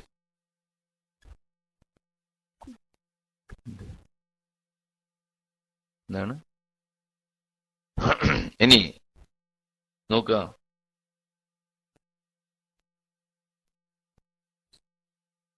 അതേപോലെ ഇനി 10ാമത്തെ മഖ്റജ്, ലിസാൻ എന്ന മഖ്റജിലുള്ള, പൊതുവായ മഖ്റജിലുള്ള 10ാമത്തെ മഖ്റജിനാണ് ഇനി പറയേണ്ടത്. 15 അക്ഷരങ്ങൾ പറഞ്ഞു, ഇനി ഒരു 3 അക്ഷരം ബാക്കിയുണ്ട്. അതിലൊന്ന് അതെഴുതി കാണുന്നുണ്ടല്ലോ, ലോ. ലോ എന്ന് നമ്മൾ പറയുന്ന അക്ഷരത്തെ ലോ ലോ. അതുപോലെ മറ്റൊന്ന് ഹ ഹ ലോ ലോ എന്നാണ് പറയേണ്ടത്. ലോ എന്ന് പറയുന്നതിന് പകരം ലോ ലോ ഉൻ എന്നാണ് അതിന്റെ പേരങ്ങനെയാണ്. പക്ഷെ അത് നമ്മൾ വായിക്കേണ്ടത് ലോ ലോ. അപ്പൊ നമ്മൾക്ക് അതിന്റെ ഇത്ബാക്കും ഇസ്തിലായെല്ലാം പൂർണ്ണമായിട്ട് കിട്ടും അങ്ങനെ വായിക്കുമ്പോ. ലോ. മറ്റൊന്ന് ഇസ്തിഫാലാണ്. അതുപോലെ ഹ ഹ ഹ ലോ ഹ. ഈ രൂപത്തിലാണ് പിന്നെ അക്ഷരങ്ങൾ ഉള്ളത്. അപ്പം ഹൽക്കിയ അക്ഷരം മുതൽ നമ്മൾ പറഞ്ഞു നോക്കുമ്പോൾ ഇവിടേക്ക് അവസാനിക്കുകയാണ്, തീർന്നിട്ടില്ല. ഹൽക്ക്, അതുപോലെ ലിസാൻ, ഹംസ് തുടങ്ങി സായിൽ അവസാനം തീർന്നു. ഇനിയും ബാക്കി വരാനുണ്ട്. അപ്പൊ ആ രൂപത്തിൽ നമ്മൾ ഈ തർത്തീബ് അനുസരിച്ചൊന്ന് മനസ്സിലാക്കിയാൽ നല്ലതാണ്. മനസ്സിലായിക്കൂടെ? അങ്ങനെ ഒന്ന് ശ്രമിച്ചു കൊടുക്കൂടെ? ചെറിയൊരു ശ്രമം. എന്നാൽ എന്താണ് ഇതുകൊണ്ടുള്ള ഗുണം എന്ന് പറഞ്ഞാൽ, മഖ്റജ് തെറ്റാത്ത രൂപത്തിൽ നമുക്ക് മനഃപ്പാഠമാക്കാൻ കഴിയും. എപ്പോൾ ചോദിച്ചാലും അത് മഖ്റജ് വേഗം പറയാൻ കഴിയും ഒരു അവസ്ഥയാണ്. മനസ്സിലാകുന്നുണ്ടോ? മഹാന്മാർ നല്ലൊരു ഐഡിയ നമുക്ക് പറഞ്ഞു തന്നിട്ടുള്ളത്. അത് നമ്മൾക്ക് പ്രാവർത്തികമാക്കേ വേണ്ടുള്ളൂ. ഈ രൂപത്തിൽ മനസ്സിലാക്കി കഴിഞ്ഞാൽ നമുക്ക് മഖ്റജ് എവിടെയാണെന്ന് ടോർച്ചെടുത്ത് ചെരേണ്ടി വരില്ല, ചൂട്ടും കത്തിച്ച് ചെരേണ്ട, പെട്ടെന്ന് മനസ്സിലാവും. ആരോടും ചോദിക്കാൻ പോകണ്ട. ഇതിങ്ങനെ ഒന്ന് മനസ്സിലാക്കി കഴിഞ്ഞാൽ, ഈ തർത്തീബ് അനുസരിച്ച് നമ്മൾ മനസ്സിലാക്കി കഴിഞ്ഞാൽ വളരെ സൗകര്യമാണ്. അപ്പം ഹംസ, ഹ, ഐൻ, ഹ, ഗൈൻ, ഖ, ഖാഫ്, കാഫ്, ജീം, ഷീൻ, യ, ضاد, ലാം, നൂൻ, റാ, ത, ദാൽ, ത, സായ്, صاد, സീൻ, ള, ദാൽ, ഹ. ഈ മഖ്റജ് ഒത്ത 3 അക്ഷരങ്ങൾ അങ്ങോട്ടും ഇങ്ങോട്ടും പറഞ്ഞാൽ കുഴപ്പമൊന്നുമില്ല. അപ്പം ജീം, ഷീൻ, യ, അതിനെ യ, ജീം, ഷീൻ എന്ന് പറഞ്ഞാൽ കുഴപ്പമില്ല. അതുപോലെ ത, ദാൽ, ത.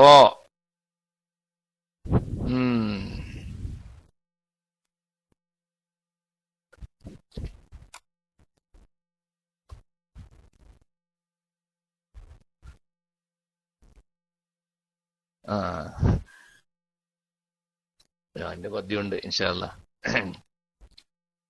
ഞാൻ അത് തരാം, നാളെ തരുന്നുണ്ട് ഇൻഷാ അല്ലാഹ്.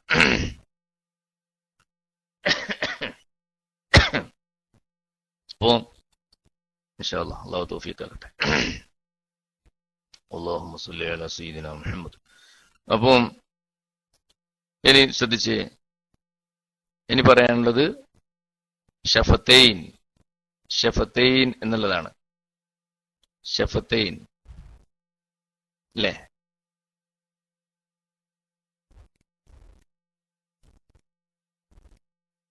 ലവറുണ്ട്, ഷഫത്തൈൻ ലവറുണ്ട്, രണ്ട് ചുണ്ടിന്റെ അക്ഷരങ്ങൾ. നമ്മള് ജൗഫ് പറഞ്ഞു, ഹൽക്ക്, ലിസാൻ ഇത് പറഞ്ഞു കഴിഞ്ഞു. ഇനി ഷഫത്തൈൻ, രണ്ട് ചുണ്ട് ഉപയോഗിച്ചുകൊണ്ടുള്ള അക്ഷരങ്ങൾ. രണ്ട് ചുണ്ടിൽ എത്ര മഖ്റജ് ഉണ്ട് എന്ന് നമ്മൾ പഠിച്ച്? ചുണ്ടിലുള്ള മഖ്റജ് എത്രയാ? ചുണ്ടിലുള്ള മഖ്റജ് ഷഫത്തൈൻ എത്ര മഖ്റജ്, എത്ര അക്ഷരം? നേരത്തെ ലിസാനിൽ 10, 18 എന്ന് പറഞ്ഞതുപോലെ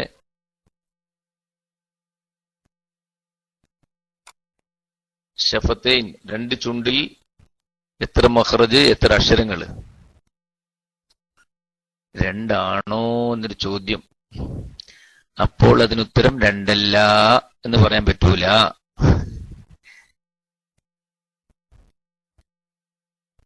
അബൂതൽഹ എന്താണ്? അബൂതൽഹത്താണോ? എന്തറിയില്ല. അതെ, ഒന്നൊക്കെ എഴുതിയിട്ടുണ്ടല്ലേ. ചുണ്ട് എന്ന് പറഞ്ഞ ഒരു മഖ്റജാണ്. ഉത്തരം ശരിയാണ് കേട്ടോ. ചുണ്ട് എന്നുള്ളത് ഒരു മഖ്റജാണ്. അവരെ നമ്മൾ പ്രയാസപ്പെടുത്തുന്നില്ല. ഒരു മഖ്റജാണ്. ഏത് നിലക്ക്? ആമായ മഖ്റജ്. ഒരു ആമായ മഖ്റജാണ്. ഹൽക്ക്, ഷഫ് ഇതൊക്കെ പറയുന്നത് പോലെ ജൗഫ്, ഹൽക്ക്, ലിസാൻ എന്ന് ഓരോ മഖ്റജാണല്ലോ. അതുപോലെ ഉള്ളൊരു മഖ്റജാണ് ഏത്? ഷഫത്ത്, ഷഫത്തൈനി എന്ന് പറയാം. അപ്പൊ ഉത്തരം ശരിയാണ്. പക്ഷേ ആ ആമായ മഖ്റജിൽ ഇനി ഖാസായ മഖ്റജ് ഉണ്ട്. അതാണ് നമുക്ക് അറിയേണ്ടത്. എത്ര മഖ്റജ് ഉണ്ട്?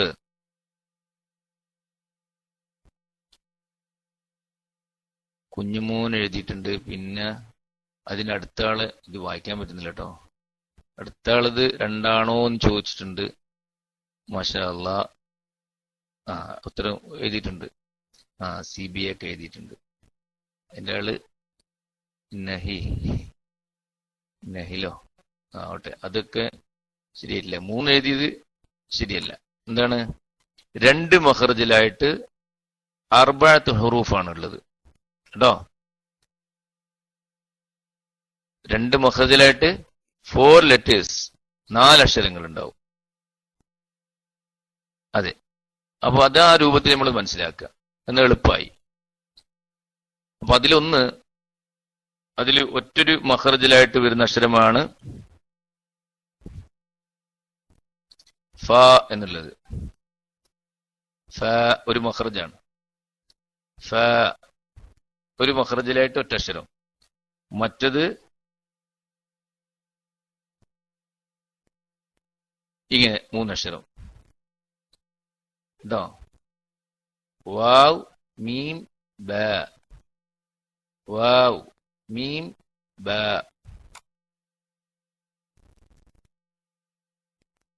അല്ലാഹ്. കഴിഞ്ഞോ? അല്ലാഹ്, നിങ്ങൾ കേട്ട് തളർന്നുപോയോ? കേട്ടിരുന്നിട്ട് തളർന്നുപോയാ?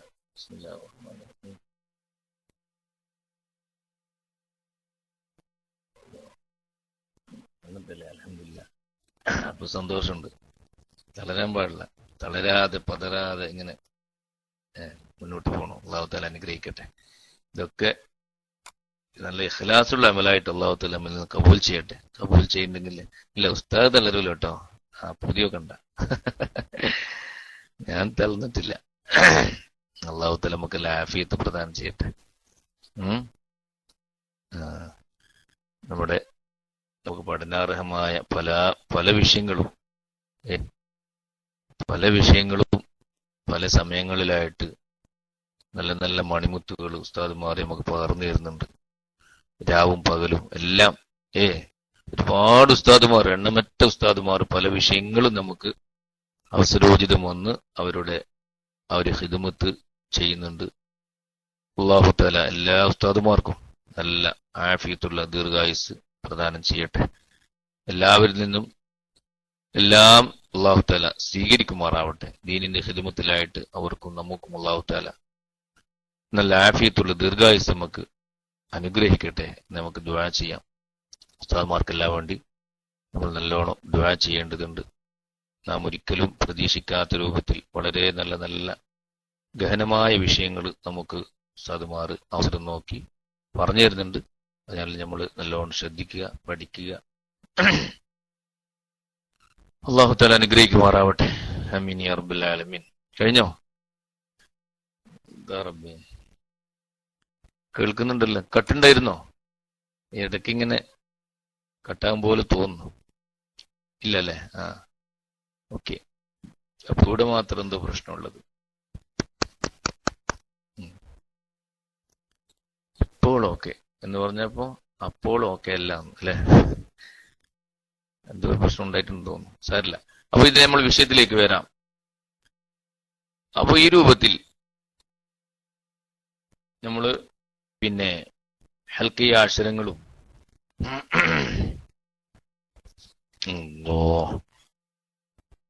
നമ്മളൊന്ന് ശ്രദ്ധിക്കേണ്ടതുണ്ട്. ഷഫവിയായ അക്ഷരങ്ങൾ കേട്ടോ. ഷഫത്തിന്റെ അക്ഷരങ്ങൾ എന്ന് പറയാം. ഹുറൂഫ് ഷഫവിയ, അതാണ് ഫ, അതുപോലെ മീം, വാവ്, ബ. വാവ്, മീം, ബ. അവിടെ നമ്മൾ നല്ലോണം ശ്രദ്ധിക്കണം. വാവ് പറയുന്ന സമയത്ത് ചുണ്ട് തമ്മിൽ തട്ടാൻ പാടില്ല. തട്ടാത്ത രൂപത്തിൽ വാവ്, വാവ്, ഔ. ഔ എന്ന് പറയുമ്പോൾ ചുണ്ട് എത്രയാണ് നമ്മൾ ഉപയോഗിക്കുന്നത് ആ രൂപത്തിൽ വാവിനെ പറയണം. വാവ്, വാവ്, ഔ, ബൗ, ഔ, ഖൗ, സൗ, ജൗ. ആ രൂപത്തിൽ വാവിനെ നാം ഉച്ചരിച്ച് പഠിക്കേണ്ടതുണ്ട്, ചുണ്ടിന്റെ ഇടമാത്രം ഉപയോഗിച്ചുകൊണ്ട്. പിന്നെ ഫ എന്ന് പറയുമ്പോൾ ചുണ്ടിലാണ്, പക്ഷേ പല്ല് തമ്മിൽ ചേരണം. ഫ മേലെ മുമ്പല്ലിന്റെ തല, താഴെ ചുണ്ടിന്റെ പള്ളയിൽ തട്ടിക്കൊണ്ട് ഫ. ഫ ഉൾഭാഗത്താണ് തട്ടുന്നത്, പുറത്ത് ഫ എന്നല്ല, ഫ. അപ്പോഴാണ് അതിന്റെ പൂർണ്ണമായ രൂപം വരിക. മറ്റൊന്ന് മീം, രണ്ട് ചുണ്ട് തമ്മിൽ ചേർന്നുകൊണ്ട് അക്ഷരം പറയുന്ന സമയത്ത് പറഞ്ഞവസാനിക്കുമ്പോൾ മീം ചുണ്ട് പൂടിയിരിക്കണം. അതൊരു വ്യത്യാസമാണ്. അതുപോലെ ബ, ബ എന്നാണ് നമ്മൾ പറയേണ്ടത്. ബ എന്നതിനെ ബ, രണ്ട് ചുണ്ട് തമ്മിൽ വിടർത്തിക്കൊണ്ട് പറയേണ്ട അവസ്ഥയാണ് ബ. മീം എന്ന് പറയുമ്പോൾ ചുണ്ട് തമ്മിൽ ചേർന്നിരിക്കണം. മീം, മീമ് എന്ന് പറയാൻ പാടില്ല. മീമ് എന്ന് പറയുമ്പോൾ ചുണ്ട് തമ്മിൽ വിട്ടുപോകുന്നുണ്ട്. അപ്പോൾ അത് മീമിന്റെ യഥാർത്ഥ സുഫത്തിലേക്ക് വരില്ല. അതാണ് ഇങ്ങനെയൊക്കെ പറയുന്നതിന്റെ ചുരുക്കം. അപ്പം ഫ, അതുപോലെ ബ, മീം, വാവ്. ഈ രൂപത്തിൽ നമുക്ക് പറഞ്ഞൂടെ? കഴിഞ്ഞു ഇല്ലേ? അല്ലാഹു അക്ബർ. കഴിഞ്ഞില്ലേ? ആ, ഇനി എത്ര അക്ഷരായി ഇപ്പൊ ഇതുവരെ? കൂട്ടിവെക്കിട്ടില്ലല്ലേ? എത്ര അക്ഷരായി? ജൗഫ് കൂട്ട അതേ രൂപത്തിൽ ഹൽക്ക്, അതുപോലെ ഹൽക്ക്, ലിസാൻ, ഷഫത്തൈൻ. ഇത് കൂട്ടുമ്പോ എത്ര അക്ഷരായി? അല്ലേ? 28 അക്ഷരങ്ങളായില്ലേ? ഇതാണ് ഹിജായിയ ഹർഫിന്റെ രൂപം. ഇവിടെ നമ്മള് ലാം അലിഫ് പ്രത്യേകം ഒരു അക്ഷരത്തിൽ പറയുന്നുണ്ട്, അതങ്ങനെ പറഞ്ഞു പഠിക്കണം. പക്ഷെ ഈ മഖ്റജ് അടിസ്ഥാനത്തിൽ പറയുമ്പോൾ ലാം അലിഫ് നമുക്ക് കിട്ടൂല. പിന്നെ അതോടൊപ്പം ശ്രദ്ധിക്കാനുള്ളത് ഖൈഷൂം എന്ന മഖ്റജും ജൗഫ് എന്ന മഖ്റജും ആവർത്തനമാണ്. എന്ന് പറഞ്ഞാൽ അതിന് പ്രത്യേക ഒരു അവസ്ഥയിൽ വരുന്ന അക്ഷരങ്ങളാണ്. ജൗഫ് എന്നതിലുള്ള മദ്ദിയ ഹർഫുകൾ, യാ മദ്ദക്ഷരായിട്ട് ഇവർ പറയുന്നു, വാവ് മദ്ദക്ഷരായിട്ട് പറയുന്നു, അതുപോലെ അലിഫ് അതും മദ്ദക്ഷരായിട്ട് പറയുന്നു. ഈ അലിഫ് എന്നതിനെ തന്നെയാണ് നമ്മൾ ഹംസായിട്ട് ആ എന്ന് വായിക്കുന്ന സംഗതി. അത് മദ്ദക്ഷരമായിട്ട് വരുമ്പോൾ അലിഫ് എന്ന രൂപത്തിലും ഹർക്കത്തായിട്ട് വായിക്കുമ്പോൾ ഹംസിന്റെ രൂപത്തിലും വായിക്കുന്നു എന്ന് മാത്രം. ഇല്ല, അങ്ങനെ ഒരു വ്യത്യാസം ഇല്ലേ? അങ്ങനെ ഒരു വ്യത്യാസം ഇല്ലേ? ഉണ്ട്. നമ്മൾ മനസ്സിലാക്കണം. ഹർക്കത്തിനെ സ്വീകരിക്കുന്നതാണ് ഹംസ്, അതിന്റെ മഖ്റജ് ഒന്നാണ്. പിന്നെ ഹർക്കത്തിനെ സ്വീകരിക്കാത്ത രൂപത്തിൽ വരുന്നതാണ് അലിഫ്. പക്ഷെ രണ്ടിന്റെയും മഖ്റജ് ഒന്നാണ്. ജൗഫ് എന്ന മഖ്റജ് തൊണ്ടയുടെ അങ്ങേയറ്റം മുതൽ തുടങ്ങുകയാണ്, വായുടെ മുൻഭാഗം വരെ. ആ മദ്ദിന്റെ അവസരത്തിൽ വരും. തുടക്കം അവിടെ നിന്നായതുകൊണ്ട് ഹംസിന്റെ മഖ്റജ് തന്നെയാണ്. അപ്പം എന്ന് പറയുന്നു. അതുപോലെ ബ ബ എന്ന് പറയുമ്പോൾ ചുണ്ടിലാണ് പറയുന്നതെങ്കിലും കൂടി അത് മദ് ചെയ്യുന്ന സമയത്ത് അതിന്റെ തുടക്കം എന്ത് ചെയ്യുന്നു? അലിഫിന്റെ തുടക്കം ഹൽക്കിന്റെ അങ്ങേയറ്റം തുടങ്ങണം. നമ്മൾ ശ്രദ്ധിച്ചാൽ അതൊക്കെ മനസ്സിലാവുള്ളൂ. പെട്ടെന്ന് ഇങ്ങനെ കേട്ടതുകൊണ്ടോ അല്ലെങ്കിൽ ഒരു പ്രാവശ്യം പറഞ്ഞൊന്നും മനസ്സിലാവില്ല.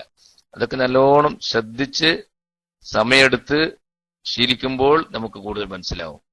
അപ്പൊ നമ്മൾ മനസ്സിലാക്കേണ്ടത്, അതുപോലെ ഖൈഷൂം എന്നൊരു മഖ്റജ് ഉണ്ടല്ലോ, അതിൽ വരുന്ന അക്ഷരങ്ങളാണ് എന്ത്? മീം, അതുപോലെ നൂൻ. അത് നമ്മൾ പറഞ്ഞിട്ടില്ല, മീം നൂൻ. പക്ഷെ മീം നൂൻ നമ്മൾ നേരത്തെ ചർച്ച ചെയ്തു പോയി. ഇവിടെ ചുണ്ടിലും നമ്മുടെ നാവിലുമായിട്ട് പറഞ്ഞിട്ടുണ്ട്. പക്ഷെ അതിന് പ്രത്യേകമായൊരു സാഹചര്യമാണ്, മറ്റക്ഷരങ്ങൾക്കില്ലാത്തൊരവസ്ഥയാണ് ഷദ്ദുണ്ടാകുമ്പോൾ ഉന്നത്തുണ്ടാകുന്നൊരവസ്ഥ. അപ്പൊ അത് ഉന്നത്തുണ്ടാവണമെങ്കിൽ ഖൈഷൂം ഉപയോഗിക്കണം. അപ്പോൾ മാത്രമാണ് ഉന്നത്തുണ്ടാവുക. അപ്പം ഉന്നത്തിൽ ഉപയോഗിക്കുന്ന ഈ ഖൈഷൂമിന്റെ അക്ഷരങ്ങളായ ഷദ്ദുള്ള മീം, ഷദ്ദുള്ള നൂൻ എന്ന് തന്നെ നമ്മൾ എന്ത് ചെയ്യണം? അവിടെ പ്രത്യേകം അടിവരയിട്ട് പറയണം. വെറും ഖൈഷൂമിന്റെ അക്ഷരങ്ങൾ മീം നൂൻ എന്ന് പറഞ്ഞു പോകരുത്. ഖൈഷൂമിയ അക്ഷരങ്ങള് ഏതാണ്? മീമുൽ മുഷദ്ദദ അല്ലെങ്കിൽ അന്നൂനുൽ മുഷദ്ദദ. ഷദ്ദുടയ മീം, ഷദ്ദുടയ നൂൻ എന്ന രൂപത്തിൽ പ്രത്യേകം മനസ്സിലാക്കണം. അപ്പൊ നമ്മള് ഹൽഖ്, ലിസാൻ, ഷഫത്ത് ഈ രൂപത്തിൽ അക്ഷരങ്ങളെ പ്രത്യേകം മനസ്സിലാക്കി കഴിഞ്ഞാൽ അതിന്റെ മഖ്റജും എല്ലാം നമുക്ക് വളരെ കൃത്യമായി മനസ്സിലാക്കാനും ഓർമ്മിക്കാനും മഖ്റജ് തെറ്റാത്ത രൂപത്തിൽ പെട്ടെന്ന് പറയാനൊക്കെ നമുക്ക് അവസരം ലഭിക്കും. അതിനുവേണ്ടിയാണ് ഈ രൂപത്തിൽ ഖുർആൻ പഠിക്കുന്ന ആൾക്കാരൊക്കെ ഈ രൂപത്തിൽ ഈ തർത്തീബ് അനുസരിച്ച് പഠിക്കണമെന്ന് മഹാന്മാർ പറയാൻ കാരണം എന്ന് നാം പ്രത്യേകം ശ്രദ്ധിക്കണം. മിക്കപ്പോഴും തെറ്റുന്ന മഖ്റജാണ് ലാം, അതുപോലെ റാ, നൂൻ മഖ്റജൊക്കെ. അതൊക്കെ ഇങ്ങനെ വെവ്വേറെ വ്യക്തമായിട്ട് മനസ്സിലാക്കുമ്പോൾ, നമ്മളൊന്ന് പറഞ്ഞ് പരിശീലിക്കുമ്പോൾ നമുക്കത് കൂടുതൽ സൗകര്യപ്പെടും. അല്ലാഹു തആല നമ്മെ എല്ലാ നിലക്കും പരിശുദ്ധ ഖുർആന്റെ ബർക്കത്ത് കൊണ്ട് നമ്മളെ അനുഗ്രഹിക്കുമാറാവട്ടെ. വിശുദ്ധ ഖുർആൻ കൊണ്ട് വിജയിക്കുന്ന കൂട്ടത്തിൽ സാധുക്കളായ നമ്മളെല്ലാം അല്ലാഹു തആല ഉൾപ്പെടുത്തി അനുഗ്രഹിക്കുമാറാവട്ടെ എന്ന് ദുആ ചെയ്ത് ഞാൻ തൽക്കാലം നിർത്തുകയാണ്. ഇനി അടുത്ത ക്ലാസിന്റെ ഉസ്താദുമാരോ അല്ലെങ്കിൽ അഡ്മിന്മാരാരെങ്കിലും ഉണ്ടെങ്കിൽ അവർക്ക് വരാം. അല്ലാഹു അക്ബർ. ഒരല്പം ഒരു ബർക്കത്തിന് വേണ്ടിയിട്ട് ഞാൻ കുറച്ച് ഭാഗം ഓതിയിട്ട് നിർത്തും ഇൻഷാ അല്ലാഹ്.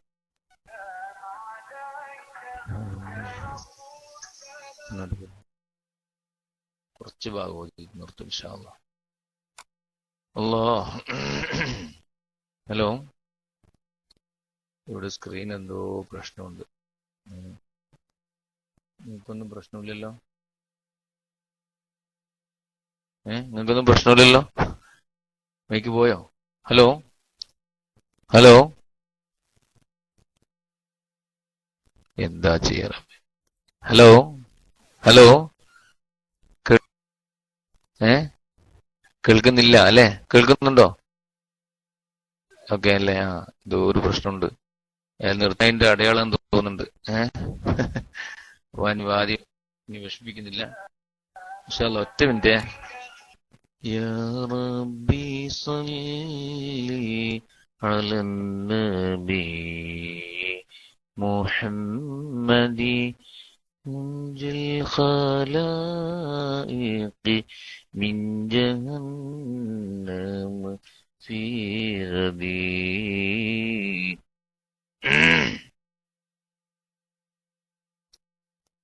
കേൾക്കുന്നുണ്ടല്ലോ? കുറച്ച് ഭാഗം ഓതട്ടെ. ഇൻഷാ അല്ലാഹ്.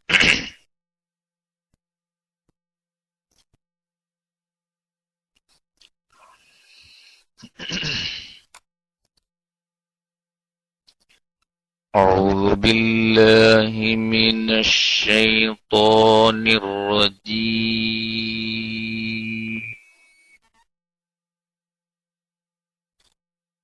بسم الله الرحمن الرحيم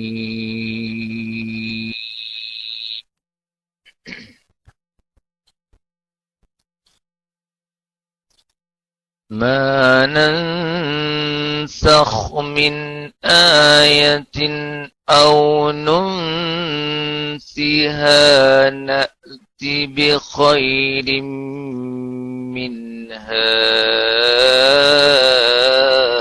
أو مثلها ألم تعلم أن الله على كل شيء قدير.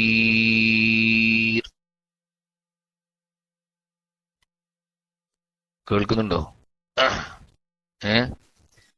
അപ്പൊ നമ്മൾ പേജൊന്നും പറയാണ്ട് ഇങ്ങനെ ഓദിച്ചാൽ ചിലപ്പോൾ അത് ശ്രദ്ധിക്കുന്നവർക്ക് ഒരു സൗകര്യത്തിന് വേണ്ടിയിട്ട് പേജ് പറയാം. സൂറത്തുൽ ബഖറയിലെ 106-ാമത്തെ ആയത്ത് ഓതിയത്. ഖുർആനിൽ 17-ാമത്തെ പേജ്, ഇവിടെയുള്ള മുസാഫിൽ 17-ാമത്തെ പേജ്. അപ്പോ ഇത് ഓത്ത് കേൾക്കുന്നവർക്ക് ഒന്ന് നോക്കി ശ്രദ്ധിക്കാനും ഒരു അവസരമാണല്ലോ, കൂടെ ഓതാനും ഒരു അവസരം കിട്ടും.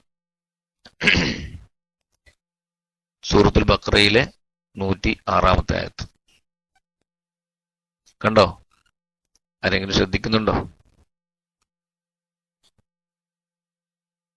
കുറച്ച് ഭാഗം ഓതിയിട്ട് നമുക്ക് നിർത്താം ഇൻഷാ അല്ലാഹ്. മാ നൻസഖ് മിൻ ആയത്തിൻ ഔ നുൻസിഹാ നഅതി ബിഖൈരിൻ മിൻഹാ ഔ മിസ്ലിഹാ ألم تعلم أن الله على كل شيء قدير.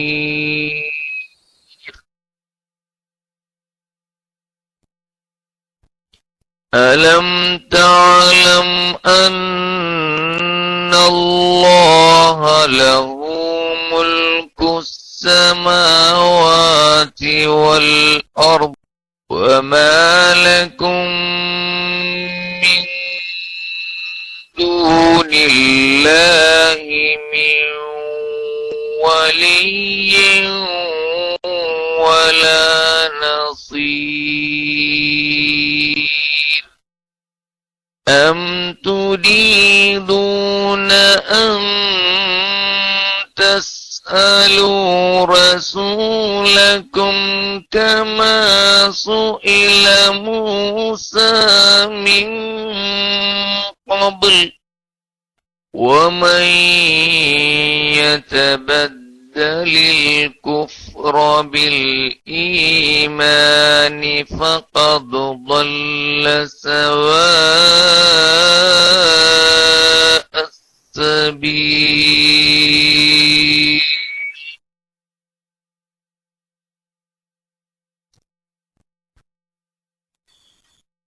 ود كثير من أهل الكتاب لو يردونكم من بعد إيمانكم كفارا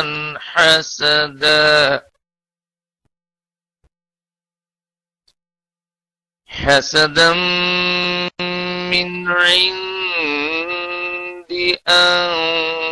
أنفسهم من بعد ما تبين لهم الحق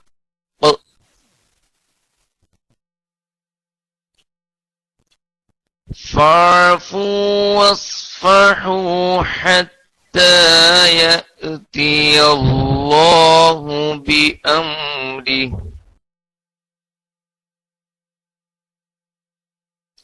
إن الله على كل شيء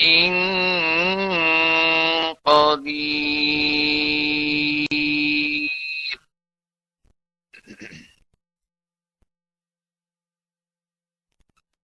وأقيموا الصلاة وآتوا الزكاة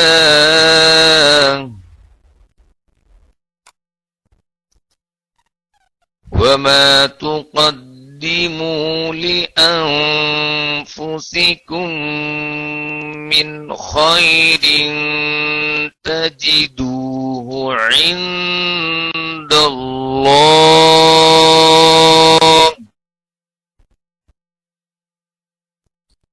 إن الله بما تعملون بصير.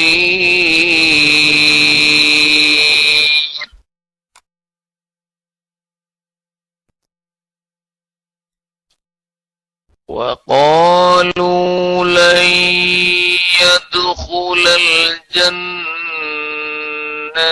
إلا من كان هودا أو نصارى تلك أمانيهم قل هاتوا برهانكم إن كنتم صادقين.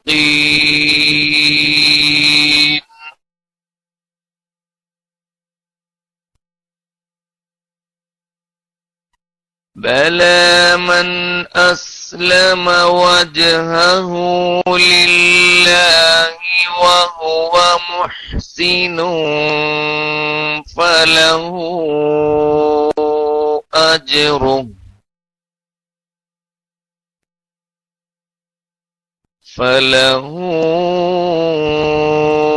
أجره عند ربه.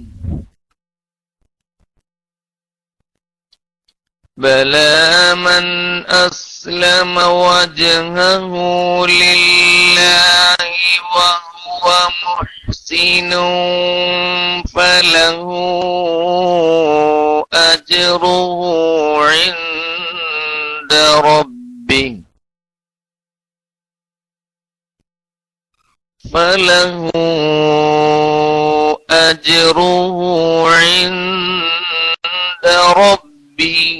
ولا خوف عليهم ولا هم يحزنون.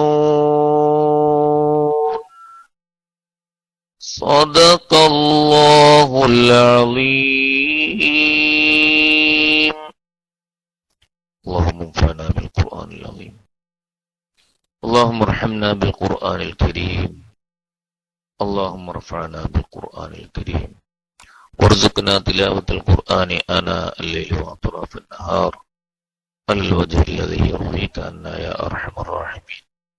اللهم نذر قلوبنا، اللهم نذر قلوبنا وقبورنا، اللهم نذر قبورنا وقبور والدينا وقبور مشايخنا وقبور أساتذتنا وقبور من ماتوا منا بنور القرآن يا أرحم الراحمين يا أرحم الراحمين يا أرحم الراحمين. واجعلنا من الفائزين بتلاوة القرآن وبخدمة القرآن يا أرحم الراحمين. ربنا تقبل منا إنك أنت السميع العليم وتب علينا إنك أنت التواب الرحيم. ربنا آتنا في الدنيا حسنة وفي الآخرة حسنة وقنا عذاب النار. وارحمنا وارحم موتانا وارحم والدينا ووالدي والدينا وارحم موتانا وارحم جميع المؤمنين في كل مكان يا أرحم الراحمين. وصلى الله وسلم على خير خلقه سيدنا محمد وآله وصحبه أجمعين. سبحان ربك رب العزة عما يصفون وسلام على المرسلين والحمد لله رب العالمين. صلى الله على محمد صلى الله عليه وسلم. صلى الله على محمد صلى الله عليه وسلم. اللهم صل على محمد يا رب صل عليه وسلم. ദുആ തൽക്കാലം വിരമിക്കുന്നു. അസ്സലാമു അലൈക്കും വറഹ്മത്തുള്ളാഹി തആല വബറകാതുഹു.